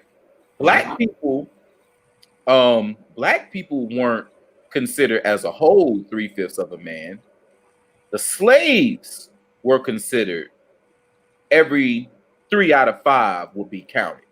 And that happened because who was the majority of the population at that time in the South? Who was the population of the South? The black people. All right. So now, if you're going to count these people as slaves, you're making them do what you want them to do. So essentially, you're going to make your slaves vote the way that you need them to vote. That will give you all representation and all complete and total power. They didn't want slavery. That's why I tell people all the time, please go back and read the Declaration of Independence, read the Federalist Papers, read the Constitution, read the scribes from the Constitutional Convention, because you will learn a lot of stuff. You will learn how a lot of these our founding fathers did not rock with slavery. Didn't rock with it at all. Knew it was wrong. It was the business of the king, though. Yeah. And that's why it was going the way it was, because you had the Royal African companies, which were the companies of the king of England, that was running slaves and running indigo and running rice. All right. So he needed slavery to go. Let's go back to 3/5. It says, let's go back to 3/5. It says, Article 1, Section 2 of the Constitution of the United States declared that any person who was not free would be counted as 3/5 of a free individual for the purpose of determining congressional representation. So when was the U.S. Constitution written? Now, what did that say? Let's take this because was not free. Was not free. Was not free. So you're saying that there was a small percentage of freed Africans or freed blacks during the writing of this, and during the writing of the Constitution? Absolutely was. It absolutely was. But it was such a small minority that it wasn't even a percentage that could be counted. Whether it was a minority or not, it's the fact that it existed. We the minority now still. So do I want to line up with the minority of those who were free as I am free? Or do I want to line up as the slave? Again, I'm a free man. So what that says is any person who is not free is counted as 3/5 of a man. Do you know right now who's counted as 3/5 of a man? Which group? Which group is a whole lot of groups. It's called the incarcerated groups. Oh, you're talking about under the 13th. There we go, because we're still talking about the amendments in the Constitution now. Yeah. And so across the race. Well, but I'm going to go this so we get clarity here. See, that 25 years, in order for that to be a total reality, a total clarity of everyone being free. I remember when the Republicans were talking about, and every time they mentioned doing away with that, Republicans happen to be the ones that do it. At first, I was like, no, no, younger years in my 20s, early 30s, 20s. I said, no, no, but why is it? This becomes the question. Why is it that if we believe that we're all Americans under the United States Constitution, with even immigrant rights that they have today, the rights of white folks, why is it that we fight against whenever a conservative or Republican suggests that process ends of every 25 years having to have the rights voted on? Why is it that we don't say, okay, yeah, that shit needs to go because we all American? What the fuck? Why would we need? See, that becomes a big question, and I may, due to this brief exchange that I had with you, I'm gonna put it together and make it a question and put it on some people's minds. Why is it if we believe that we're full Americans, how come every time a Republican says we're going to do away with that every 25-year vote, that so-called free Americans go up in panic? So there was just a footnote that I made for myself, a little mental note, just on that, because there hasn't been a conversation that's really been had all the way through and with everything put to the table. So yeah, I'm sorry, it's just me. Yeah, no, it's fine. That is a question that needs to be asked, and we need to figure it out because why are we voting on it every 25 years? Like, why isn't it just like you say? Why isn't it just straight? Okay, you American, you got this. So why it's like it's a living document, so we can make it that way. But the problem is we don't have people who understand the structure of citizenship of this country. Again, people don't know the Declaration of Independence. So people don't know that in that declaration, them boys was really cursing the king out and telling him about himself, and then was like, with all that said, bitch, we ain't a part of England no more. We is the United States of America, and that's what we gonna do over here. Like, people don't know that. People don't know. Like I look at things differently. I'm from the 13th colony of the United States of America. I'm from Georgia. I'm from Savannah, Georgia, the original 13th colony, right? My city, where I'm from, James Oglethorpe founded it, right? And a lot of people don't know this. So a lot of people do, but a lot of people really don't. Georgia was the only state in the Union, the only colony in the Union that had illegal slavery. There was no slavery here. Everybody was equal in the colony of Georgia. Okay. Well, James Oglethorpe was about to mess up the game plan. So they had to get him up out of here. Yes. But I know my roots. Okay. I know as Black people, I know that I am of the Gullah Geechee Nation here along the corridor. I know that I come from free Black people. I won't subscribe to chattel-minded situations. I was indoctrinated of chattel-minded situations because I am from an urban area. Yeah. But it took for me to realize, whoa, that ain't it. I'm this. That leads me to this because I don't want to hold you forever because I'll be asking questions. Man, you good, man. I want to get. So, can I name Candace? But I want to also throw out some more, and I want to get to a couple of more questions. Okay. On the conservative tip. What's this Terrence K kid? What's his name? Terrence. Look, what do you? I know what I think about that dude, but what do you think about that cat? Go ahead. I just think of him as a damn comedian. Okay, thank you. That's the only thing that I can like. I don't look at him for information. Yeah. I don't look at him for anything of structure. He's just funny. And I found a new liking to him because he went to DC for an event and he called out Kamala Harris. Going back to Kamala. He called out Kamala Harris about the Slick Dick Willie situation. A lot of people don't know. A lot of people don't know about Slick Dick Willie Brown. You know what I mean? But y'all better go find out about Kamala. Young sweet intern. Amen. Yeah. So he brought that up. Yeah. And mysteriously ended up in a car crash. Who? Terrence. When? This was like last year, the year before last. Mysteriously ended up in a car crash? I mean, what did Mysteriously ended up, huh? how? What do you mean? How did he He was mysterious he was in an Uber and somebody hit the splat car? the Uber. Yeah, Oh, yeah. okay. So I found the new. I was like, all right, they came after you, kid. All right, I'm a. You got a little spot right here because you spoke up and they actually came after you. Like you was in the hospital bed, like you was messed up. That car was ugly. So you got a special place right here, cause you made it to an elite club. Like, all right, Yeah, I guess so. That's probably why he just everything now is just buck-eyed and right, he right. just what Joe you telling me you did okay. That probably made him is let me keep more punchlines than telling the truth. Let me do it through comedy. And yeah, I saw like so going to that White House visit. Mm-hmm. I love and I'm 51 and I love our young people. I do.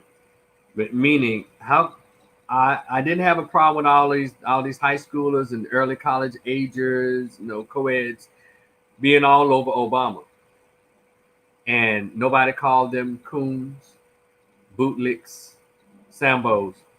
And Mm-hmm. then with was it 2 3 years ago when all those young black conservatives descended upon the White House and Facebook, Instagram, Twitter went bananas.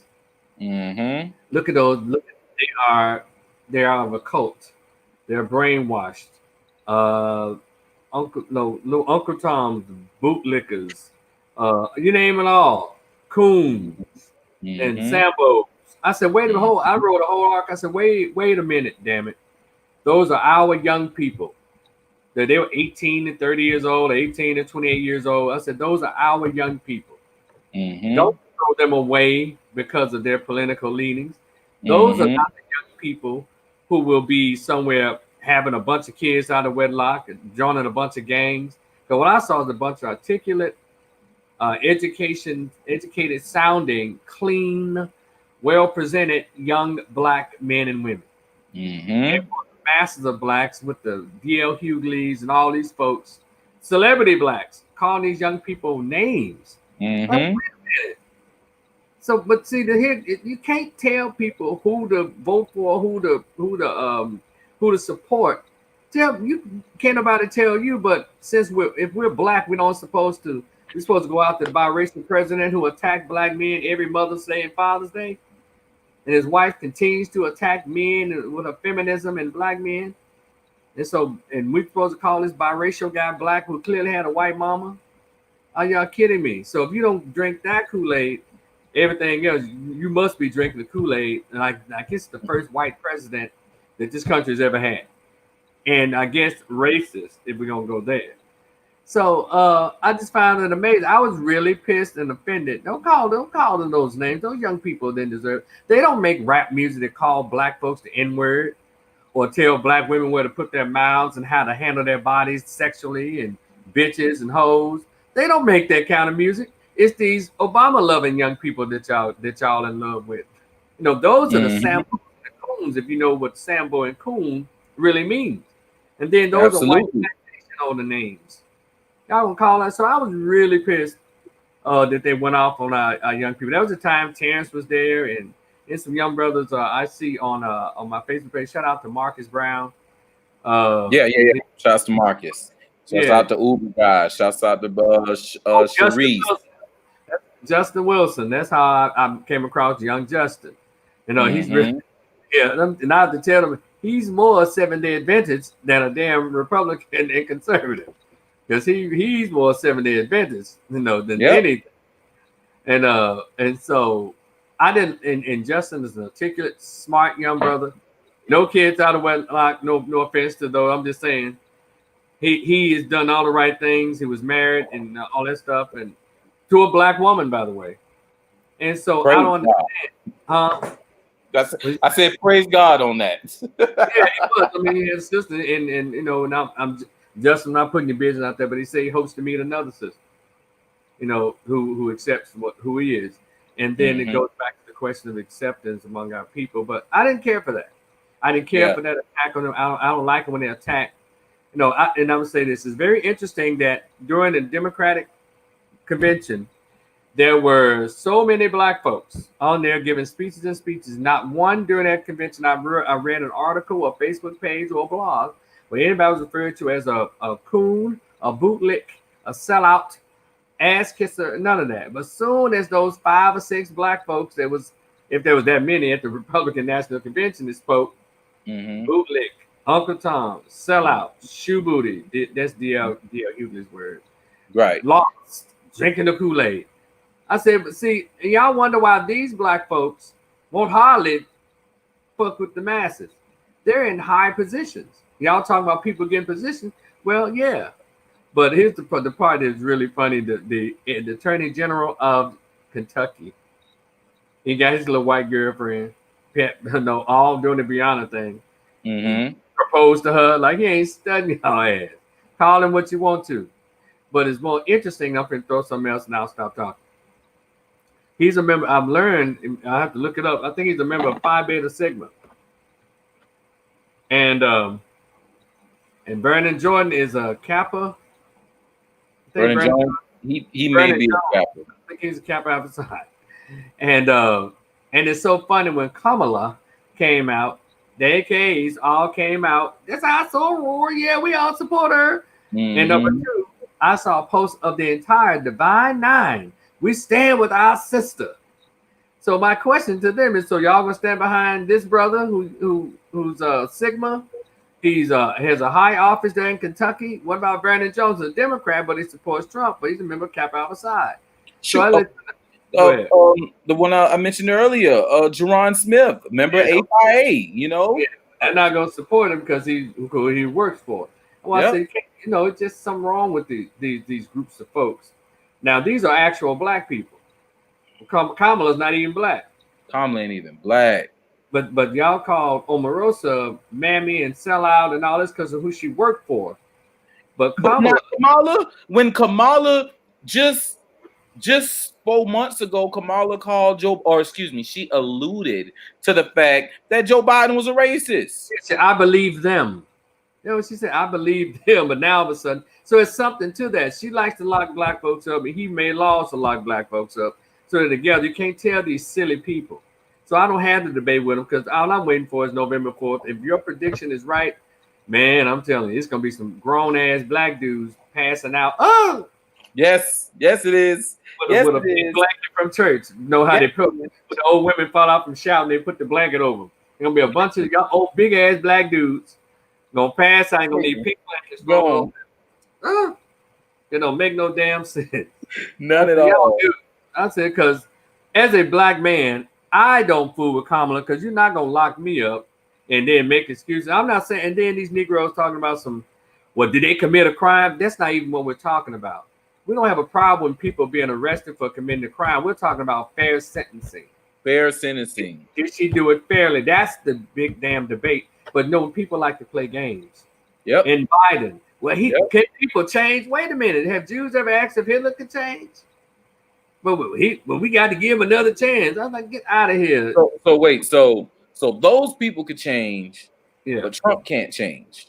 Not at all. Well, you know what he said. I'm just telling you what the people are saying. Yeah, I know. That's what I'm saying. Like, he would rent to black people in his building. That's number one. If it's a private business, people don't have to let nobody in their private business.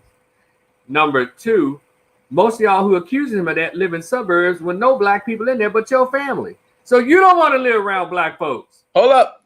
Let me throw you a bonus one out here. We going with the Hail Mary. You got cousins who ain't got a damn place to stay that you won't even let sleep on your motherfucking couch, bitch. And you mad that he won't let them live in his apartment complex? And we all talk about, man, you got all these folks around here, man, messing up. You don't even want to live around them. So I said, get out of here. But then he said, when he wasn't the president, well, he took out an ad that said those 5 boys should be given the death penalty for what they did. That's after their father, the one who got beat the most, convinced him to say he did it. So and go ahead. Now, even with that, because that's another situation. Like I say, when I so much comes my way for being a supporter of this guy, they bring up everything to where I just have to be ready. The ad itself, he didn't say that those 5 guys needed to. It was him speaking on the crime of a person who knowingly did something but didn't really care because they knew that the system was going to release them back out anyway. He was asking where was the respect for the police that people once had in America? Where was the respect? Why is it that, and this is in this exact ad, white, black, Mexican, and other Americans are being held hostage in their own houses, having to go inside at sundown because the streets rules at night. This is in the ad. So how can you say he was being racist when he named black by name of people who are being held hostage and can't enjoy their life outside after dark? Oh, he's got a racist ad. What? Well, that's the propaganda that's pushed, and it's not about defending. It's about let's get the whole story told. Right. And I always say it's funny how every rapper rapped about him in their song, "Be Like Trump," stayed in Trump Tower, but something about when he decided to run for president that even the elite Republicans and of course the Democrats, everybody started this hate him campaign. And it's weird to see Snoop and all of those people talking about, yeah, F him, F him. But you was right there taking pictures with him. Oprah, you hanging out in this party. All these folks hung out with this dude because they're all a rich elite. But as soon as he decided to run for president, all of a sudden now he's this big racist. But I always ask anybody black, and I can never get the answer. What policy has he passed as president that has been negative and has had negative impact on African Americans? Now I can tell you what Joe Biden has done. I can tell you what Kamala, but what policy, what law did he signed off on, or that he or encouraged that's been signed into law that negatively impacted African Americans, particularly black men? That I always pose that question, and I rarely get a logical answer. I get the old shit we just talked about. I get all those personality issues, but nothing policy. Is that your experience? Because that is the experience, and it's because it don't exist. And then when you hit him with the policy, it's he just did that to get votes. To everything he's done, but don't every politician do shit to kiss your ass? Why the fuck you think Joe Biden picked Kamala Harris? Well, let me tell you about that whole thing. One more thing about that, and I have to say to my sisters, y'all need to have a bunch of seats now because y'all. Some reason y'all let this white daddy government fool y'all like y'all had power. They specifically demanded a black woman. We want a black woman, but see, me understanding race and in the mindset of Americans for the most part, I said, you know how Democrats treat black folks? They're there, little niggas. They're there. We got you. Just hold on. We're gonna present something for you. Mm-hmm. And so I said, before they picked her, I said, well, this is what they're gonna pick. If they pick a white woman, she's gonna have a wife. And that's because they're going to push, number one, the LGBT policy. As soon as he gets elected, he said it. The first number one thing is LGBT right there, the Equality Act. If you notice at that march that with Jacob Blake, they're talking about equality. That's all to set up the Equality Act, which is for LGBT. Other people thinking it's about them. We already have equality. We already got it. I mean, all of us have it. But again, with those set aside rights for gays, but they used to call that set aside for us affirmative action. Mm-hmm. So now, but they're getting set aside rights as opposed to the rights they already have. So now they told sisters that no, we want Stacey Abrams. We want what's that woman name out of Atlanta who can't even run Atlanta? Lance Bottoms, Keisha Lance Bottoms. Up and down bottom. Keisha. Keisha Lance Bottoms. Mm-hmm. Keisha Lance Bottoms. Mm-hmm. They wanted her. And then they named another sister who looked pretty qualified. I mean, brown skin. But I said they're gonna pick a white woman with a wife to represent that part. And number two, if they give you, it's gonna be a woman who is racially ambiguous. It's gonna be between Susan Rice, who's racially ambiguous and has a white husband, or Kamala. and they're not gonna pick a black woman. He need to get it. Then these old whoever these lame ass 100 dudes that follow Puff Daddy, we demand he pick a black woman. I said, dude, get y'all beta male blue pill Right. ass somewhere and put your bibs on and clean up that dribble. No, so he did exactly what I said. They picked Kamala, and I laughed hysterically because I knew what they were gonna pick. So they said, "Well, she's still a minority. You didn't ask for a minority, damn it. You asked for a black woman. Yeah, She's for a still black woman. color. You didn't ask for a woman of color. You thought she was gonna make this elite racist white man succumb to your demands. You crazy? He gonna give you what they know niggas like. That is racially ambiguous folks and call them black. Mm-hmm. And so that's what they did. So I was like, you a black woman, get out of here. So for you as a black conservative, so do you plan to vote for Trump this November? Yes. Hell yes. And do you plan to try to bring others along with you for the ride? There it is. Do you plan to bring others with you for the ride? Along with the ride. I do. I've got a few people to look at what's going on. I've gotten a lot of apologies ever since the Kamala Harris announcement.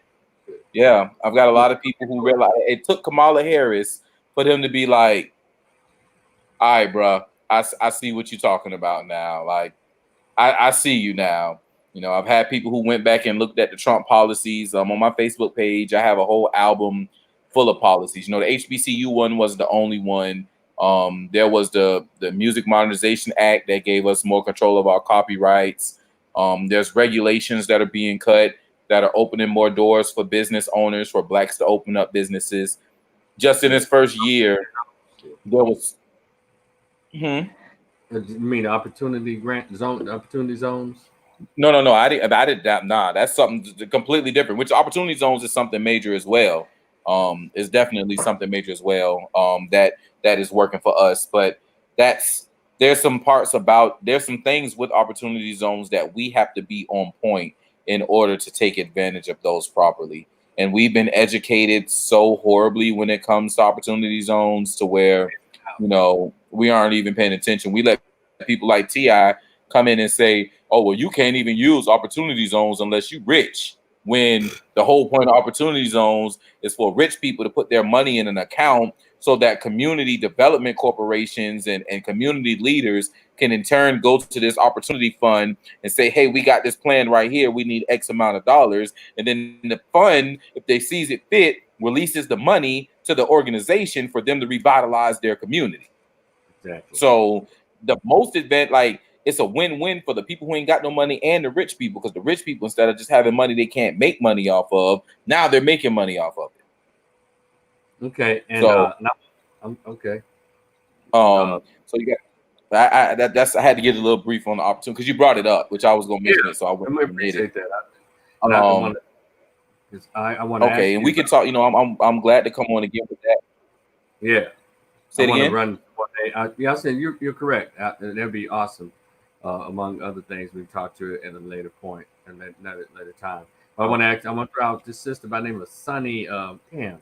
You ever Sunny Johnson? Yeah, Sunny Johnson. And my man Kevin Matthews turned me on to her, and I'm listening. It was a 3 hour interview. I got an hour and 30 minutes into it, but I was just educated listening to her. That's a bad woman, bro. My friend Shaka Shakur, big bro, shout out to Shaka Shakur. He actually was a guest on one of her shows before. He turned me on to Sunny, and she's an amazingly phenomenal woman. Actually, this coming on September 11th, September 12th, there's a Solutionary Summit in Atlanta, and she's one of the speakers at the summit. I can't wait to get face to face with Sunny Johnson. But the sister is on it. She got invited to the White House. She actually sat down at the round table with Trump. That's how I first read about it. But you know, let me tell you something. I'd rather have her in that room and all those other guys disappear. Because all I heard was literally, a bunch of blowing smoke up the ass. And that's it. She was trying to talk. She said, look, these folks trying to let me talk. Let me tell it. And that's what drew me to her. At first, I thought she was kind of off a little bit because she was getting her yell on. But then someone said, no, man, check her out. So I went and checked her out in the interview. I said, okay. But what she was saying was the truth. The Those truth. other guys were being a bunch of bitch ass cheerleaders. That's it. That's all they were doing. That's all they were doing. And I'm trying to be passive. Wait a minute. Y'all dudes here, you know, them preachers, and that's probably why none of them was probably even asked to speak at the RNC. You know, and she wasn't either, from my understanding. Yeah. I don't think she was either. Let me go. Go ahead.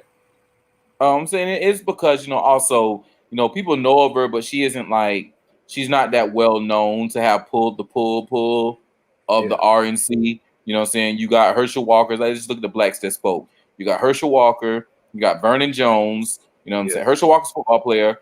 Vernon Jones is being beat up by the Democrat Party by saying, because he said that he likes Trump. You know what I'm saying? And he's still saying that he's a Democrat. You got Jerron Smith, who isn't known, but he's an aide to President Trump as far as the black community is concerned, and he's been there since Trump went into the office, right? So now you got these type of people who are speaking. You didn't really need a Candace Owens or Sonny. You had Kim Klacik, right? She's running for office. She's another one that I appreciate her commercial. I appreciate things, but she got that white husband with like baby mamas and all that shit. I'm like, God damn it! And that runs me to my question. And I want everybody to feel free to have any political leanings that they want. But when it comes to black folks, I'm a real black dude, and I hope I'm a real black dude. And you're like, what the fuck is a real black dude? Well, I'm just saying, I'm a real black dude. Meaning, I don't do halvesies. I don't stick my foot across the street, then stick my foot over here. I'm all in. And like, let's say, for example, we got a black guy who says, you know, these black women wearing weave and shit. They blah, blah, blah, but you don't date number Mexicans, Asians, and white girls. Right. I don't want to hear you complain about sisters if you don't date them. Just like if you're a black female. These black men, they don't take care of their kids. They'll do, but all your boyfriends and your husband, Mexican, white, Asian, all this. I don't want to hear your motherfucking This got after 8 o'clock. I mean, y'all want to hear your opinion about it.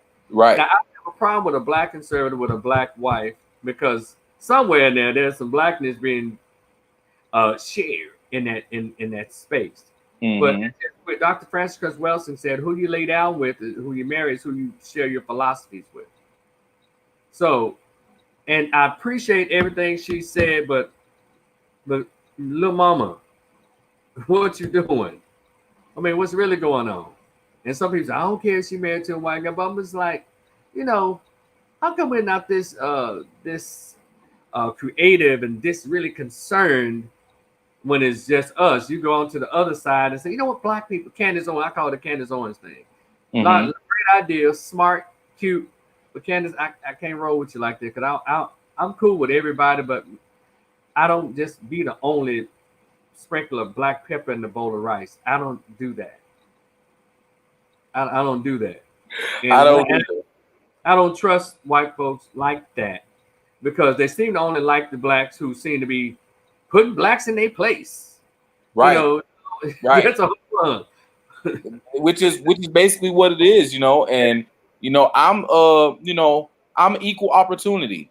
I don't mind putting us in our place because there are times where we need to be put in our place, like the situation with the music and the situation with the mentoring with the kids and the situation of just letting them roll. We need to be put in our place. But at the same time, Mr. and Mrs. White, you know, y'all need to get put in y'all place too. You know, that happened yesterday. I went to we opened up the Trump headquarters here in Savannah, and you know, first thing they all like to say, "Oh, do you know of Candace Owens?" Yeah, you know, I know her. I've actually had a conversation with her. Not my cup of tea. I mean, she got her little crowd, but you know, don't think because I'm black, you know what I'm saying, and I'm over here. But I've been over here before Candace Owens was known. The hell you talking about? Yeah, she's funded. So if I got the same conservative funding that she got, you'd know me too. You know, platforms and shit. But thing is, just as brilliantly as they can outline all the things that's going on with black folks, why can't y'all also point out the bullshit on their side as well? And that's the problem I have with these black conservatives married to other folks. They don't know how. I think they purposefully don't talk about their funding sources. Right. They don't. Right. But you're talking about, well, you know, as black people, even in defense of us. No, because then you have the mentality like blacks are stupid. And like we can't fend for ourselves and we can't speak for ourselves. We really don't need you, Candace, because we actually have a lot of articulate black folks who are doing it, but due to the fact that they may be too African centered or too black, they're not going to be invited on Fox or CNN to talk about the Mm-hmm. black platform. So they'll give it to you, Candace, and Kate Klasick, Right. give it to y'all good looking African American sisters, and but they know where y'all lean after 5 p.m. And that's the same reason, and that's no different than what Revolt did when they invited, Katrina and Candace. If you notice, This is they there was no they could have Coleon Noor. Coleon Noor is a great black man that should have been on that panel because he thinks conservatively and he's a 2A enthusiast, right? He exactly. doesn't talk about his politics at all. I couldn't tell you whether or not he's for Trump or against Trump. I know he had a situation when Trump got rid of the bump stocks. He was a little upset about that, being a 2A person. But outside of that, he's a black man. Why wasn't he on that panel? Why did y'all choose only Katrina and Candace to represent the conservatives? Because they're the hot button. They know the mention Candace Owens brings out a particular emotion, evokes a certain sentiment. It's all about shock value and not really conversation. That's why it was that revolt thing was trash. It was unorganized. It was too many people on the panel, Right. And it was just. I think had Killer Mike been up there on his own with Candace and maybe Katrina and those three, maybe something like that, or just left Candace and Mike, it would have been a better conversation. A lot more learning would have got done. Because Mike would have had some points, and Candace would have drove home some real points. But T.I. was there as an adjutant. Yep. He was there just to be a dick. Katrina could add more, but she was on the far end. We couldn't hardly see her on the camera. And Jeff Johnson was a piss poor moderator. Yep. I believe had there been those two people, he probably would have behaved better. But see, when you get in these, I call these Negro environments, they want to be emotional. They won't hear people get told off. That's why we can't get any learning, teaching, and learning going on. Right. That's what their revolt thing was, a waste of time. Yes, it was. It was a waste, but it served their purpose of trash, ghetto, non-intellectual talk. Right. And that's how I looked at it. Go ahead. The beat up Candace Owens show. And she still held her own. She held her own. And she held her own.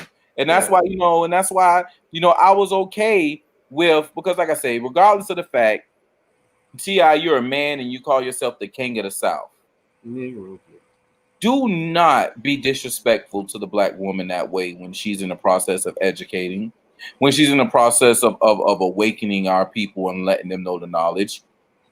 But you started on some bullshit. Like, that's, nigga, you ain't got to do that. So when I approached, I know I can't.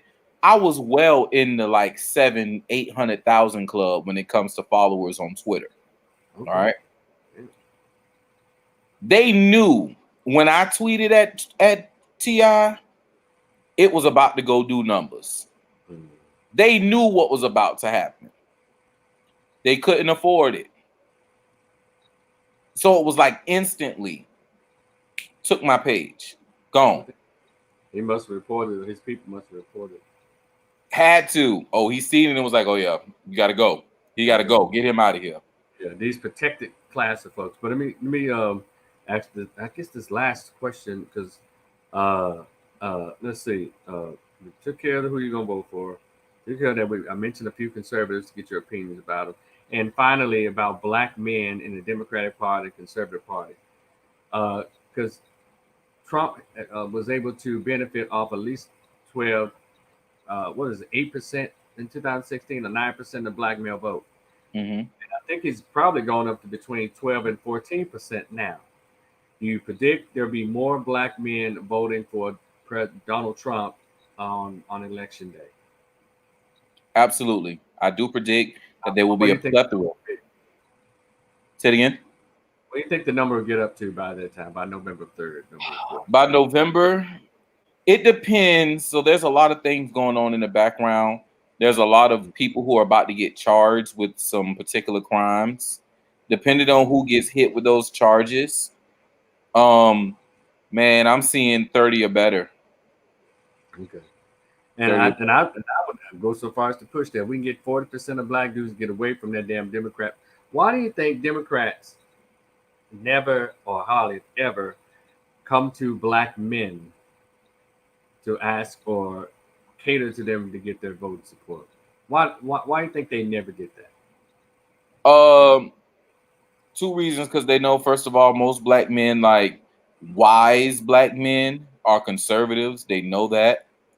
Um, and the other half is because they know that the black women as a whole are going to be Democrat liberal. So that whole woman suffrage thing, that's gonna sway off over to them, those guys who are controllable. So So they know they either they booty gonna control it, or they're completely, just already cow-tied to the situation, and the others are just conservative and they're not going to get them. Like there's no need to. I have. And Go ahead. there's less of us who are there's more women who are eligible and able to vote as opposed to black men. I had to put that out there too. I always say, they know that most men, in the past 45 years have been raised under what I call the spell of the matriarchal Leviathan. Mm-hmm. They're going to automatically vote because their wives and their mothers, their black wives, their black mothers, black girlfriends in their lives say, come on, vote here. We vote for this. And so black dudes kind of follow the Punani trail. Yep. And Follow the booty trail. Yep. Yeah, they follow the booty trail. And so my goal has been for the past 4 years is to get black men to start thinking as a group and make people come to us and offer us stuff. And we should build a fence around us as a group because black women have done it. That's why every time I look around, everybody that comes out with stuff, they go straight to black women. Straight to the black women.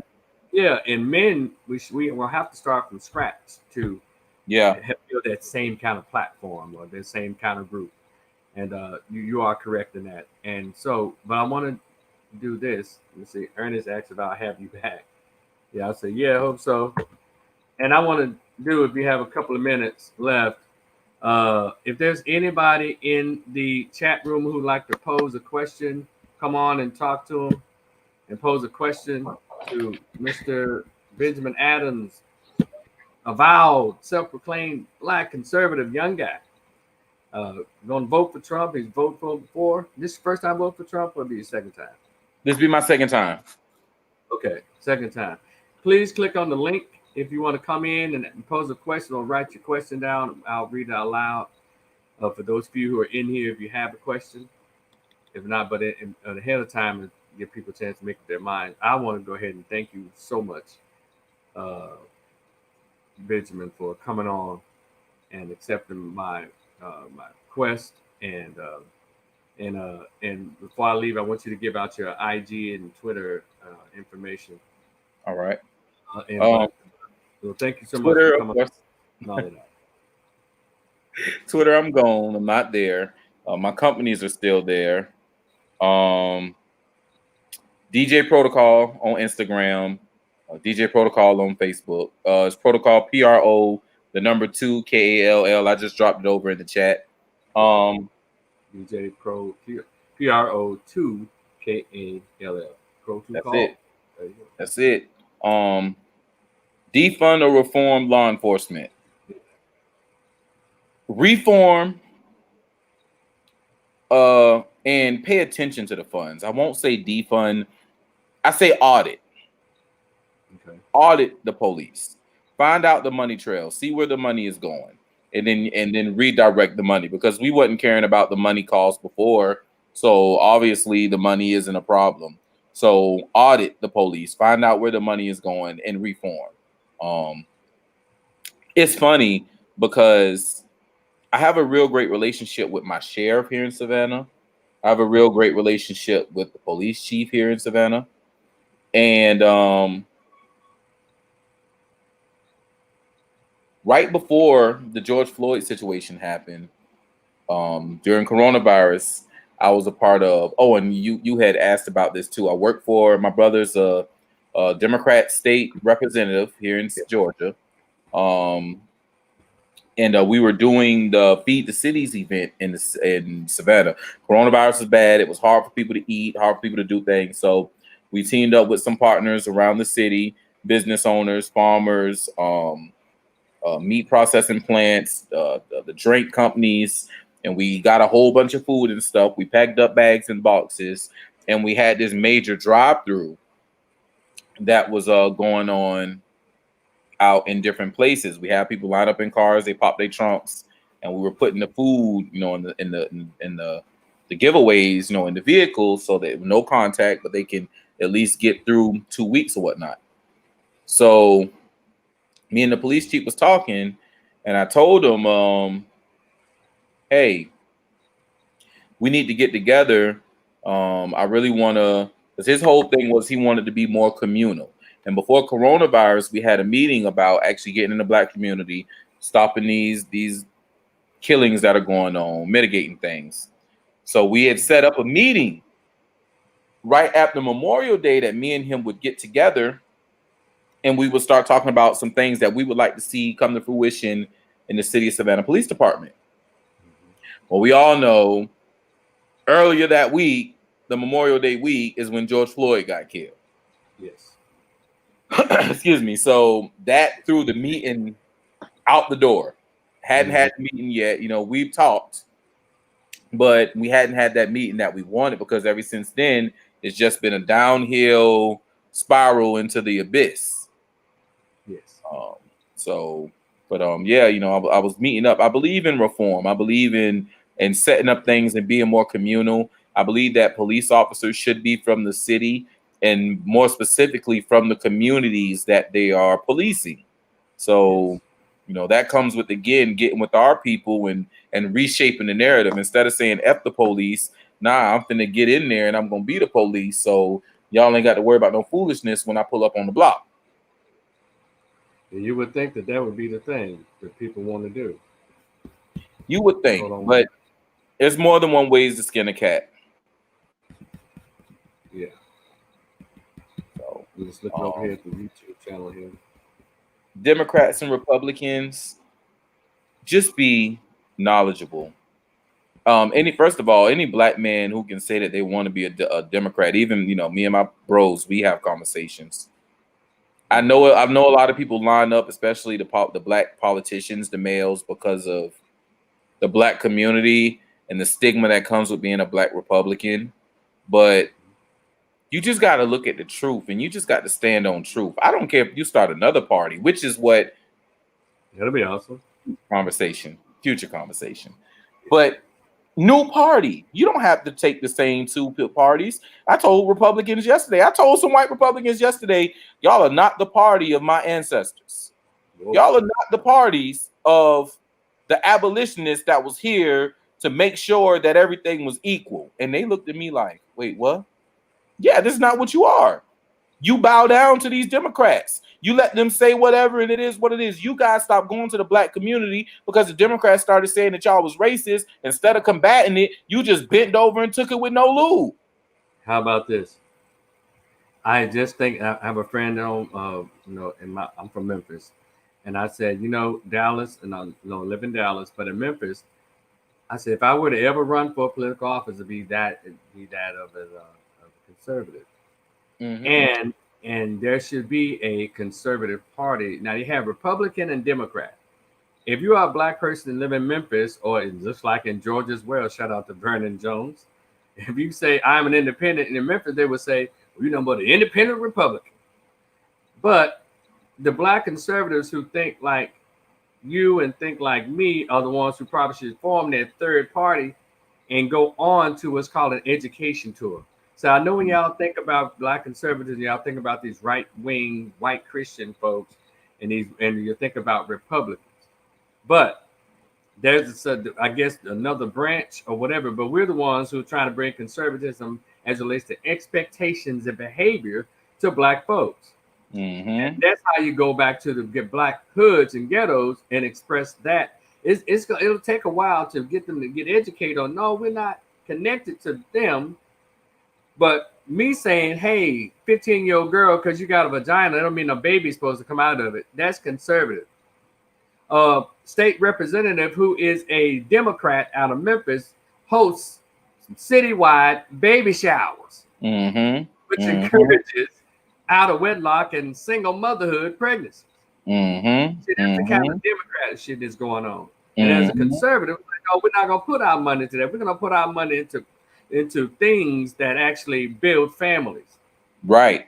And scholarship money and create money is not for baby showers and shit and daycare centers, because I mess around getting that defund big daycare centers. I'll make the churches do it.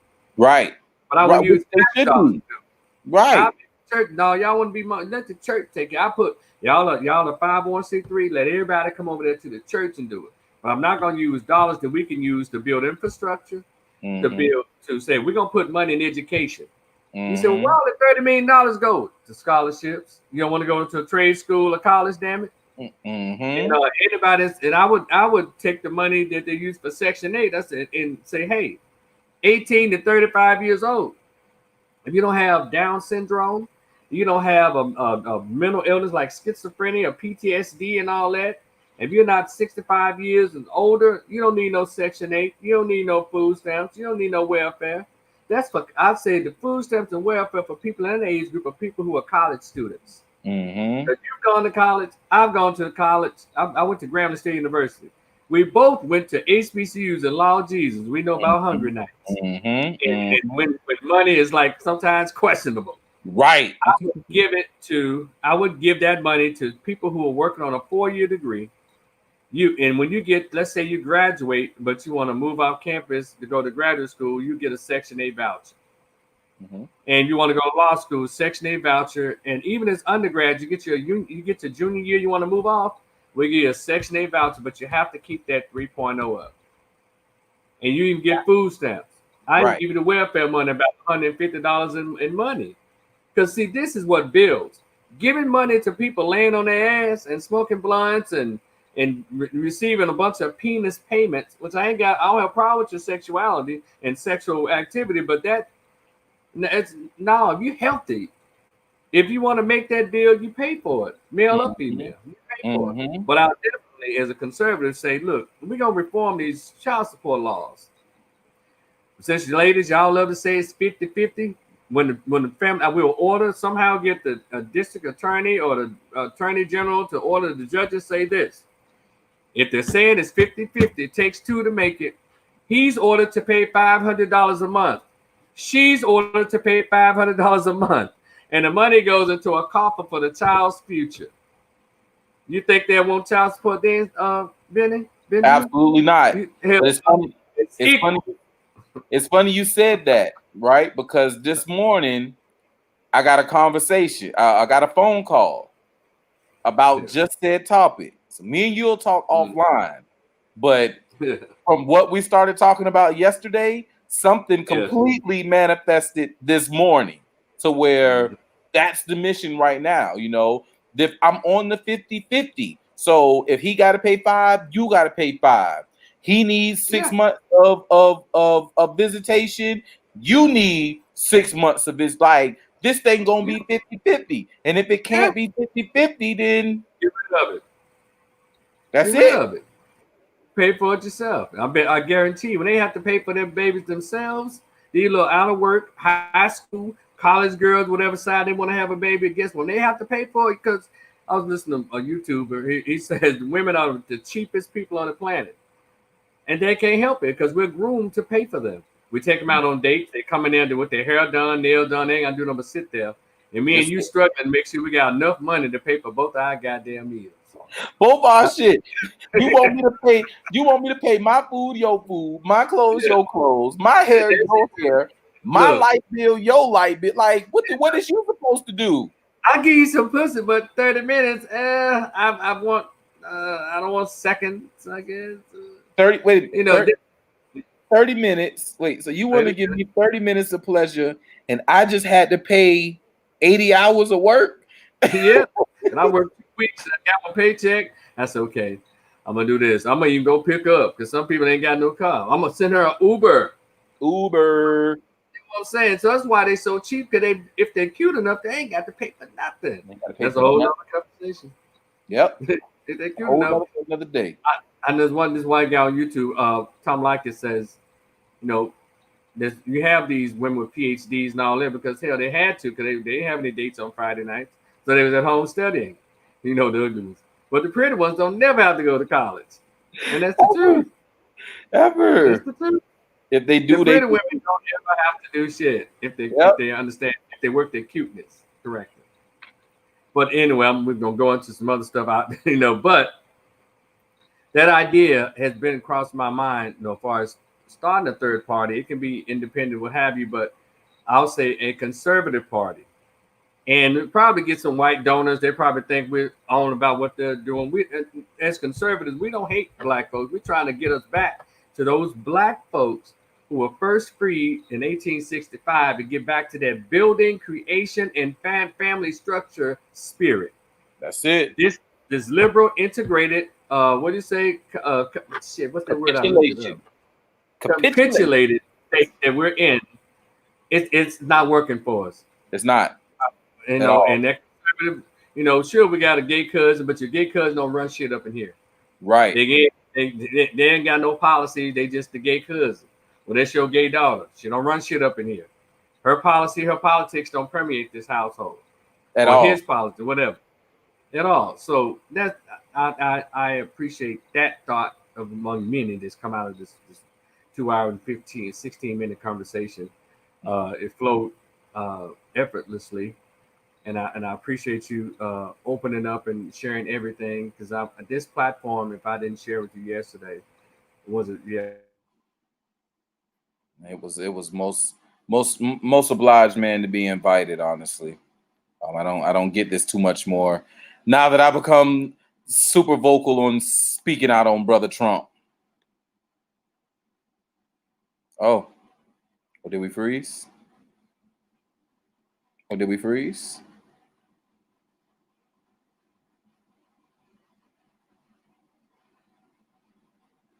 Are we frozen? Oh no! Oh no!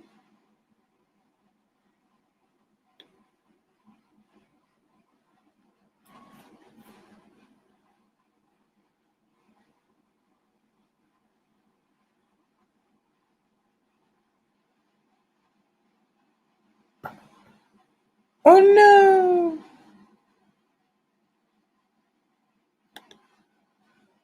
Oh, he froze. I'm still here. Okay. Well, I'm such a doofus. I like having fun. All right. Well, family, I'm gonna hold around. Hope that my dog come back. If not, it was such a pleasure.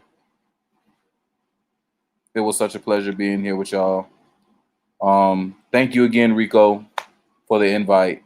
And I will come back, guys. I will come back.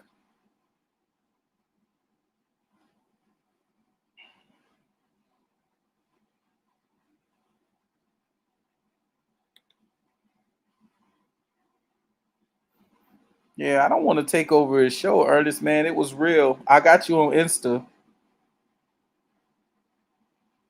Support my dude, y'all.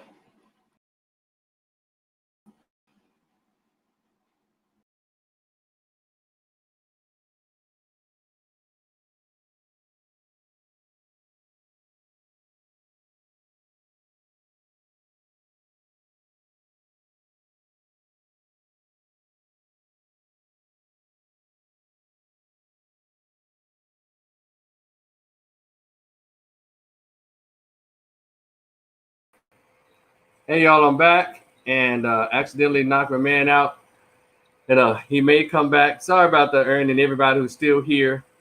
Uh, I had to reboot, but we're back, and I hope it's yeah. I think yeah we're still on, but hopefully you come back, my man. If he comes back, we'll end it out on the right note because I guess it was getting too hot. No, it wasn't getting too hot in here. I went too long, and trying to now I'm blinking out. Okay, But it was a great conversation. Thank you, my man. If you don't come back, we will definitely talk offline. And I'll wait a minute to see if you are here. Let me see what's up. I know it's wild, y'all. I understand. No, oh no, no. Oh, there it is. Okay, there you go. I got you. Boom. What's happening? Yeah, Back at it again. yeah, I had to. So what we'll do is, what was I saying about that third party and the great idea? And Ernest said, "Thought you swatted you again." Uh, if anybody want to come on, I put the link in there. But I think we ain't gonna go too long and stop while we're ahead. And again, I want to thank you for the third time. Thank you, man. I appreciate it. And that third party for conservatives is a good idea. Who knows? You may kick it off. And I'm talking about like-minded conservatives. I guess you have to explain to them, this is the kind of conservative I am. This is the kind of black conservative I am. We don't have a problem with coalescing with others, but I think when I mentioned that education tool about this new black conservatism in a real sense, because there's been an awakening to black conservatives that's been going on, because it's become really popular. If you notice, a lot of them are running for office. Mm-hmm. A lot of them win, 'cause a lot of them have black people on their lips, and I hope Mm-hmm. they get in there and talk about a lot of our stuff. But also those who are married to Caucasians and others, those are the ones I'm kind of like, come on, because they'll be just like did you say the white Republicans who got mad? Well, I mean, I'm sorry, who became afraid of being called racist. Well, they don't want to be looked at as too black by their Republican or conservative counterparts. Well, And we that's have to why, get in there and stand behind them. That's yeah, because for far too long, we've elected them. And all right, now you shoe on up in that office and you take care of us now, and you let us know when you come the back Democrat, how yeah, everything go. Instead of being, all right, you up in there, I'm coming in there. I'm coming in the trenches with you. I'm gonna come yeah, be right there with you. I'm gonna come be an aide. I'm gonna come. I'm gonna watch your back. We gonna talk. You gonna make sure, and that's yeah, how it is with me and my brother. Like, despite the fact that he's a Dem, I'm there, and everybody knows. Oh, Protocol is conservative. Oh, Protocol is a mm-hmm, raging Trump supporting conservative, but he's still mm-hmm, here with his Democrat brother, and he's still a counsel to the policies because at the end of the day, it's about the black move, and he's yes, here putting in laws for us. Now, there's some laws that sometimes me and him really, we get it at odds because of some of the bills that he put forward. But I know it's because of the party and it's because of the move. yeah, So, which is why it's yeah, just like if we can just awaken more people to realize what it means to be a black conservative or have black conservatism, then mm-hmm, we can get him off of that plantation. But right now he's a spook that's sitting by the door, I guess, that's trying to do what he can do to yeah. take care of our people to at least get the bills in. Like, it's either go conservative because of values and not get in office and not get laws passed, or be a liberal and get some laws passed. And But they'd be so watered down that black folks would be in there just floating like a bottle cap during a damn flood down the street. It just, you ever seen the little tap bottle cap just going? yep. It'll be black folks. And every time we get put in that liberal mix, it's never about us. They always say, well, let's attach that, you have white women, you have gays, you have elderly. No, black people. And so, Mm-hmm. because we are a deserved party, but we start putting too much cream in the coffee, man. Too And so much that's cream in the what coffee. weakens it. Yeah. So, but anyway, again, I appreciate this for real. I appreciate you, and I look forward to having other conversations with you. Most And on definitely. my journey to meeting young black men who have something to say. And then I was saying this platform is just that, for you to come in and express your thoughts. There's no judgment here, even in disagreement. There's no judgment here, because I look at what you've done in your own life, and if you're out there taking care of yourself, taking care of your family, and doing you're all right with me. So again, man, I appreciate you. Everybody that came on, I appreciate you. Until the next conversations with Rico, I'm out. And you be cool too, Benjamin. All right, y'all. Be good. Thank you, brother, once again. For sure. Peace. Peace. Peace, y'all. I'm out.